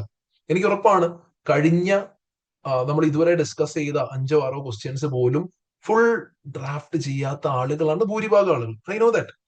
You might be having work അല്ലെങ്കിൽ മറ്റു കാര്യങ്ങളൊക്കെ ഉണ്ടാവും. ഇപ്പൊ ഒന്നും വേണ്ട, നമ്മളുടെ പ്രസീൻ ഡിസ്കഷന്റെ സമയം തൊട്ടാണ് നമ്മുടെ ഓഡിയൻസ് ഒന്ന് കൂടിയത്, അല്ലെ? 100+ സ്റ്റുഡൻസ് നമ്മുടെ ക്ലാസ്സിൽ ഉണ്ടായിട്ട്. അപ്പോൾ നിങ്ങൾ മനസ്സിലാക്കേണ്ട കാര്യം, it's fine, I can totally understand. Season time കാര്യങ്ങളൊക്കെയാണ്, വർക്ക് ചെയ്യുന്ന ആൾക്കാരോടൊക്കെ ശരി. നിങ്ങളെല്ലാവരും ഇനിയിപ്പോ അടുത്ത ആഴ്ച എക്സാം അല്ലേ, മിനിമം ഇത് ചെയ്യാം. ഓക്കെ, കോർജറ്റ്സിന്റെ ക്വസ്റ്റ്യൻ പ്രസീൻ വായിക്കുന്നു, ക്വസ്റ്റ്യൻ പേപ്പർ വായിക്കുന്നു. എക്സാം സിനാരിയോയിൽ നിങ്ങൾ അറ്റൻഡ് ചെയ്യുന്ന എങ്ങനെയാണോ അതേ മൈൻഡ് സെറ്റോട് കൂടെ ഫുൾ ഇരുന്ന് എഴുതുക. എക്സാമിന് നമ്മൾ ക്വസ്റ്റ്യൻ എഴുതി മടുത്തു, ഇനി ഞാൻ ഇറങ്ങി പോവാന്ന് പറഞ്ഞാൽ നടക്കൂ, ഇല്ലല്ലോ. അപ്പൊ നിങ്ങളുടെ ആ ഒരു എന്താ പറയാ, എത്ര ഇത് അത്രയും too much of information process ചെയ്യാനുള്ള കപ്പാസിറ്റി ഒക്കെ നിങ്ങളുടെ ബ്രെയിൻ ഉണ്ടാവണം. ഓക്കെ, അപ്പൊ അതുകൊണ്ടാണ് please go through that process. ഓരോ റിക്വയർമെന്റ് വായിച്ചിട്ട് ഈ ഭയങ്കര സഫോക്കേറ്റഡ് ആയിട്ട് ഫീലിംഗ് എക്സാം ഹാളിൽ ചിലപ്പോൾ ഉണ്ടാവും. അപ്പൊ അന്നേരം ഫസ്റ്റ് ടാസ്ക് അല്ലേ കഴിഞ്ഞിട്ടുള്ളൂ, ഓക്കെ ഇനി എനിക്ക് ടാസ്ക് 2 ഉണ്ട്, ടാസ്ക് 2 എഴുതി കഴിയുമ്പോഴത്തേക്കൊക്കെ മടുത്തിട്ടുണ്ടാവും. ഓക്കെ, ബ്രേക്ക് എന്ന് പറഞ്ഞ പരിപാടി അങ്ങനെ എക്സാമിൽ ഇല്ലല്ലോ, ഇനി ഞാൻ 1 മണിക്കൂർ കഴിഞ്ഞിട്ട് ബാക്കി എഴുതാം. നോ, അതല്ല. Go for task. ഇത് മുഴുവൻ എഴുതി കഴിഞ്ഞിട്ട് എണീറ്റ് പോരാം. അതെന്തായാലും ചെയ്യണം നിങ്ങൾ. ഓക്കെ, കാരണം സി നമുക്ക് SBL എന്ന എക്സാം നമുക്കറിയാം, കേസ് സ്റ്റഡി എക്സാം ആണ്. കുറെ ജനറൽ കണ്ടന്റ് കാര്യങ്ങൾ എഴുതാനുണ്ട്. ഇങ്ങനത്തെ കുറെ കാര്യങ്ങളൊക്കെ അറിയാമെങ്കിലും, ഇങ്ങനത്തെ കാര്യങ്ങളുണ്ടെങ്കിലും നമുക്ക് ചെയ്യാൻ പറ്റുന്നതിന്റെ ബെസ്റ്റ് നമ്മൾ ചെയ്യണം. ഓക്കെ, അതല്ലാതെ ബാക്കി ഒരു ഓളം വെച്ച് അങ്ങ് എഴുതിക്കോളാം, ഒരു ഏകദേശ രൂപരേഖ എന്റെ മനസ്സിലുണ്ട്, അതൊക്കെ വെച്ച് അങ്ങ് അടിച്ചു നോക്കാം. ആ പരിപാടി ചെയ്യരുത്. നിങ്ങൾ പ്രിപ്പയർ ചെയ്ത് നിങ്ങളെ അല്ലെ, ബാക്കി പേപ്പേഴ്സ് ഒക്കെ നമ്മൾ അങ്ങനെയല്ലേ ചെയ്തേ. അപ്പൊ ഈ പേപ്പറിനെ വില കുറച്ച് കാണരുത്. അങ്ങനെ കണ്ടു കഴിഞ്ഞാൽ വളരെ ബുദ്ധിമുട്ടാവും എക്സാമിന്. അത് നിങ്ങൾക്ക് ശരിക്കും ട്രബിൾ ആവും. അത് പിന്നെ എക്സാം ഫെയിൽ ആയി കഴിഞ്ഞിട്ടായിരിക്കും നമ്മൾ ആ റിയലൈസേഷനിലേക്ക് പോകുന്നത്. അതുകൊണ്ട് ആ പേപ്പറിനെ ഒന്ന് റെസ്പെക്ട് ചെയ്യാം. ഓക്കെ, എന്തായാലും നല്ല രീതിയിൽ എക്സാം എഴുതാൻ പറ്റട്ടെ. ബാക്കി കാര്യങ്ങളൊക്കെ നമുക്ക് ഗ്രൂപ്പിൽ ഇടയ്ക്കിടയ്ക്ക് സംസാരിക്കാം. ഞാൻ ഈ പറയുന്ന പോലെ കോർജറ്റ്സിന്റെ ഞാൻ പറഞ്ഞ ലിങ്കും കാര്യങ്ങളൊക്കെ ഞാൻ ഷെയർ ചെയ്ത് തരാം. Also please go through the videos. നമ്മുടെ 8 ചാപ്റ്റേഴ്സ് നമ്മൾ പഠിച്ചു അല്ലെ. ആകെ 8 ചാപ്റ്റേഴ്സേ ഉള്ളൂ. 25 ചാപ്റ്റേഴ്സിനെ സിംപ്ലിഫൈ ചെയ്ത് 8 ചാപ്റ്റേഴ്സ് വളരെ ഡീറ്റെയിൽ ആയിട്ട് നമ്മൾ കവർ ചെയ്താണ്. അതിന്റെ നോട്ട്സ്, ഷോർട്ട് നോട്ട്സ് നമ്മുടെ കയ്യിലുള്ളതാണ്. ഇതൊക്കെ ഒന്ന് വായിച്ച് സെറ്റ് ആക്കിയിട്ടേ കോർജറ്റ്സിന്റെ ക്വസ്റ്റ്യൻ സ്റ്റാർട്ട് ചെയ്യുള്ളൂ. Okay, and I will be sharing 2 technical articles as well. കാരണം ടെക്നിക്കൽ ആർട്ടിക്കിൾസിൽ ഒന്ന് ഈ സ്ട്രാറ്റജിക് ആൻഡ് ഓപ്പറേഷൻ റിസ്ക് എന്നുള്ളത് ഞാൻ ഓൾറെഡി ഡിസ്കസ് ചെയ്താണ്. ഇതല്ലാതെ 2 ടെക്നിക്കൽ ആർട്ടിക്കിൾസ് ഉണ്ട്. വൺ ഇസ് അബൌട്ട് KPIസിനെ പറ്റിയുള്ള ഒരു ടെക്നിക്കൽ ആർട്ടിക്കിൾ. വെറുതെ ടൈം ഉണ്ടെങ്കിൽ ജസ്റ്റ് ഒന്ന് വായിച്ചിട്ട് പോവാം. ഓക്കെ, ഡയറക്ട്ലി അങ്ങനെ റിലേറ്റ് ചെയ്തിട്ടുള്ള ടെക്നിക്കൽ ആർട്ടിക്കിൾ ഒന്നും കണ്ടില്ല. പിന്നെ എക്സാമിന് ഞാൻ പറയാം, എക്സാമിന് എന്ത് വേണമെങ്കിലും വരാം. ഓക്കെ, എക്സാമിന് വന്നേക്കാവുന്ന കുറെ ചുമ്മാ ജനറൽ റാൻഡം സിനാരിയോസ്. ഓക്കെ, അത് പറയുന്നതിൽ വലിയ കഥയൊന്നുമില്ല, എങ്കിലും നമുക്കത് ഡിസ്കസ് ചെയ്യാം. അത് ഞാൻ ഗ്രൂപ്പിൽ പറയാം. ഓക്കെ, ഇങ്ങനെ ഒരു സിനാരിയോ ഉണ്ടാവും, അങ്ങനെ ഉണ്ടാവും, ഇങ്ങനെ ഉണ്ടാവും. ഓക്കെ, ഇപ്പൊ സമയം ഒട്ടും കളയണ്ട. Keep learning, keep studying. Okay, നേരത്തെ മോക്ക് പേപ്പേഴ്സും കാര്യങ്ങളൊക്കെ നിങ്ങളുടെ ഒരു ഫീഡ്ബാക്ക് കിട്ടിയിട്ടുണ്ടാവും. Okay, do learn from the feedback. Okay, നിങ്ങൾ ചിലപ്പോൾ ഫെയിൽ ആയിട്ടുണ്ടാവും, but this is just a mock exam. ഒരു കുഴപ്പമില്ല. Okay, so guys, thank you so much for having me as your tutor. Okay, online students ആയതുകൊണ്ട് ഒരു പരിധിക്ക് അപ്പുറത്തേക്ക് നമുക്ക് എന്താ പറയാ പേഴ്സണലി കണക്ട് ചെയ്യാൻ ഒന്നും പറ്റിയിട്ടില്ല. ഓക്കെ, എന്തായാലും എവിടെയെങ്കിലുമൊക്കെ വെച്ച് എപ്പോഴെങ്കിലും കണ്ടു കഴിഞ്ഞാൽ ഓടി വരിക, ഞാൻ സാറിന്റെ ക്ലാസ്സിൽ ഇരുന്നിട്ടുണ്ട് എന്ന് പറയുക. ഓക്കെ, കാരണം എന്തായാലും കുറച്ചുപേരുടെ പേരുകളൊക്കെ ഇങ്ങനെ സ്ഥിരം ചാറ്റ് ബോക്സിൽ സംസാരിക്കുന്നവരുടെ പേരുകൾ എനിക്ക് ഓർമ്മയുള്ളൂ. ടു ബി ഫ്രാങ്ക് അതേ ഉള്ളൂ. ഓക്കെ, പക്ഷെ still I would like to connect you all. അതുകൊണ്ട് ഡെഫിനറ്റ്ലി എവിടെയെങ്കിലും എപ്പോൾ കണ്ടു കഴിഞ്ഞാലും ഒന്ന് വന്ന് പറയും, സാർ നിങ്ങൾ ക്ലാസ്സിലുണ്ടായിരുന്നു. ഓക്കെ, ആൻഡ് ഇനിയിപ്പോ SBL ഒക്കെ കഴിഞ്ഞു പലരുടെയും ലാസ്റ്റ് പേപ്പർ ആണ് അല്ലെ, പലരുടെയും ലാസ്റ്റ് പേപ്പർ ആണ് അതിനോ. അപ്പോൾ പെട്ടെന്ന് തന്നെ ഓൾറെഡി വർക്ക് ചെയ്യുന്ന ആളുകളുണ്ട് മെജോറിറ്റി. ഓക്കെ, അപ്പോൾ ബാക്കിയുള്ളവരുടെ ഒക്കെ കരിയർ വൈസ് ഒക്കെ നിങ്ങൾ പെട്ടെന്ന് തന്നെ സെറ്റ് ആവട്ടെ. All the best for your exam as well. Okay, നല്ല രീതിയിൽ നിങ്ങൾക്ക് എക്സാം എഴുതാൻ പറ്റട്ടെ. ഡെഫിനറ്റ്ലി ഐ വിൽ എന്താ പറയാ pray for you. Okay, all my blessings. എന്തായാലും നല്ല പോലെ കംപ്ലീറ്റ് ചെയ്യുക, എക്സാം കംപ്ലീറ്റ് ചെയ്യാൻ. ടൈം മാനേജ്മെന്റ് ഒക്കെ ഇമ്പോർട്ടൻസ് ഓരോ ക്വസ്റ്റ്യൻ ഡിസ്കസ് ചെയ്യുന്ന സമയത്തും പറഞ്ഞിട്ടുള്ളതാണ്.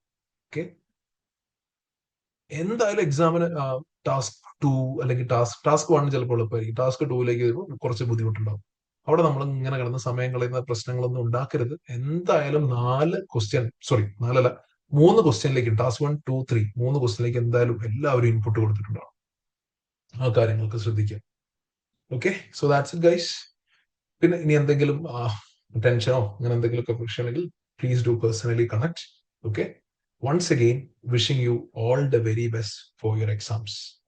ഓക്കെ, ബാക്കി നമുക്ക് ഡിസ്കഷൻസും കാര്യങ്ങളുമായിട്ട് ഗ്രൂപ്പിൽ കണ്ടിന്യൂ ചെയ്യാം. Thank you, take care.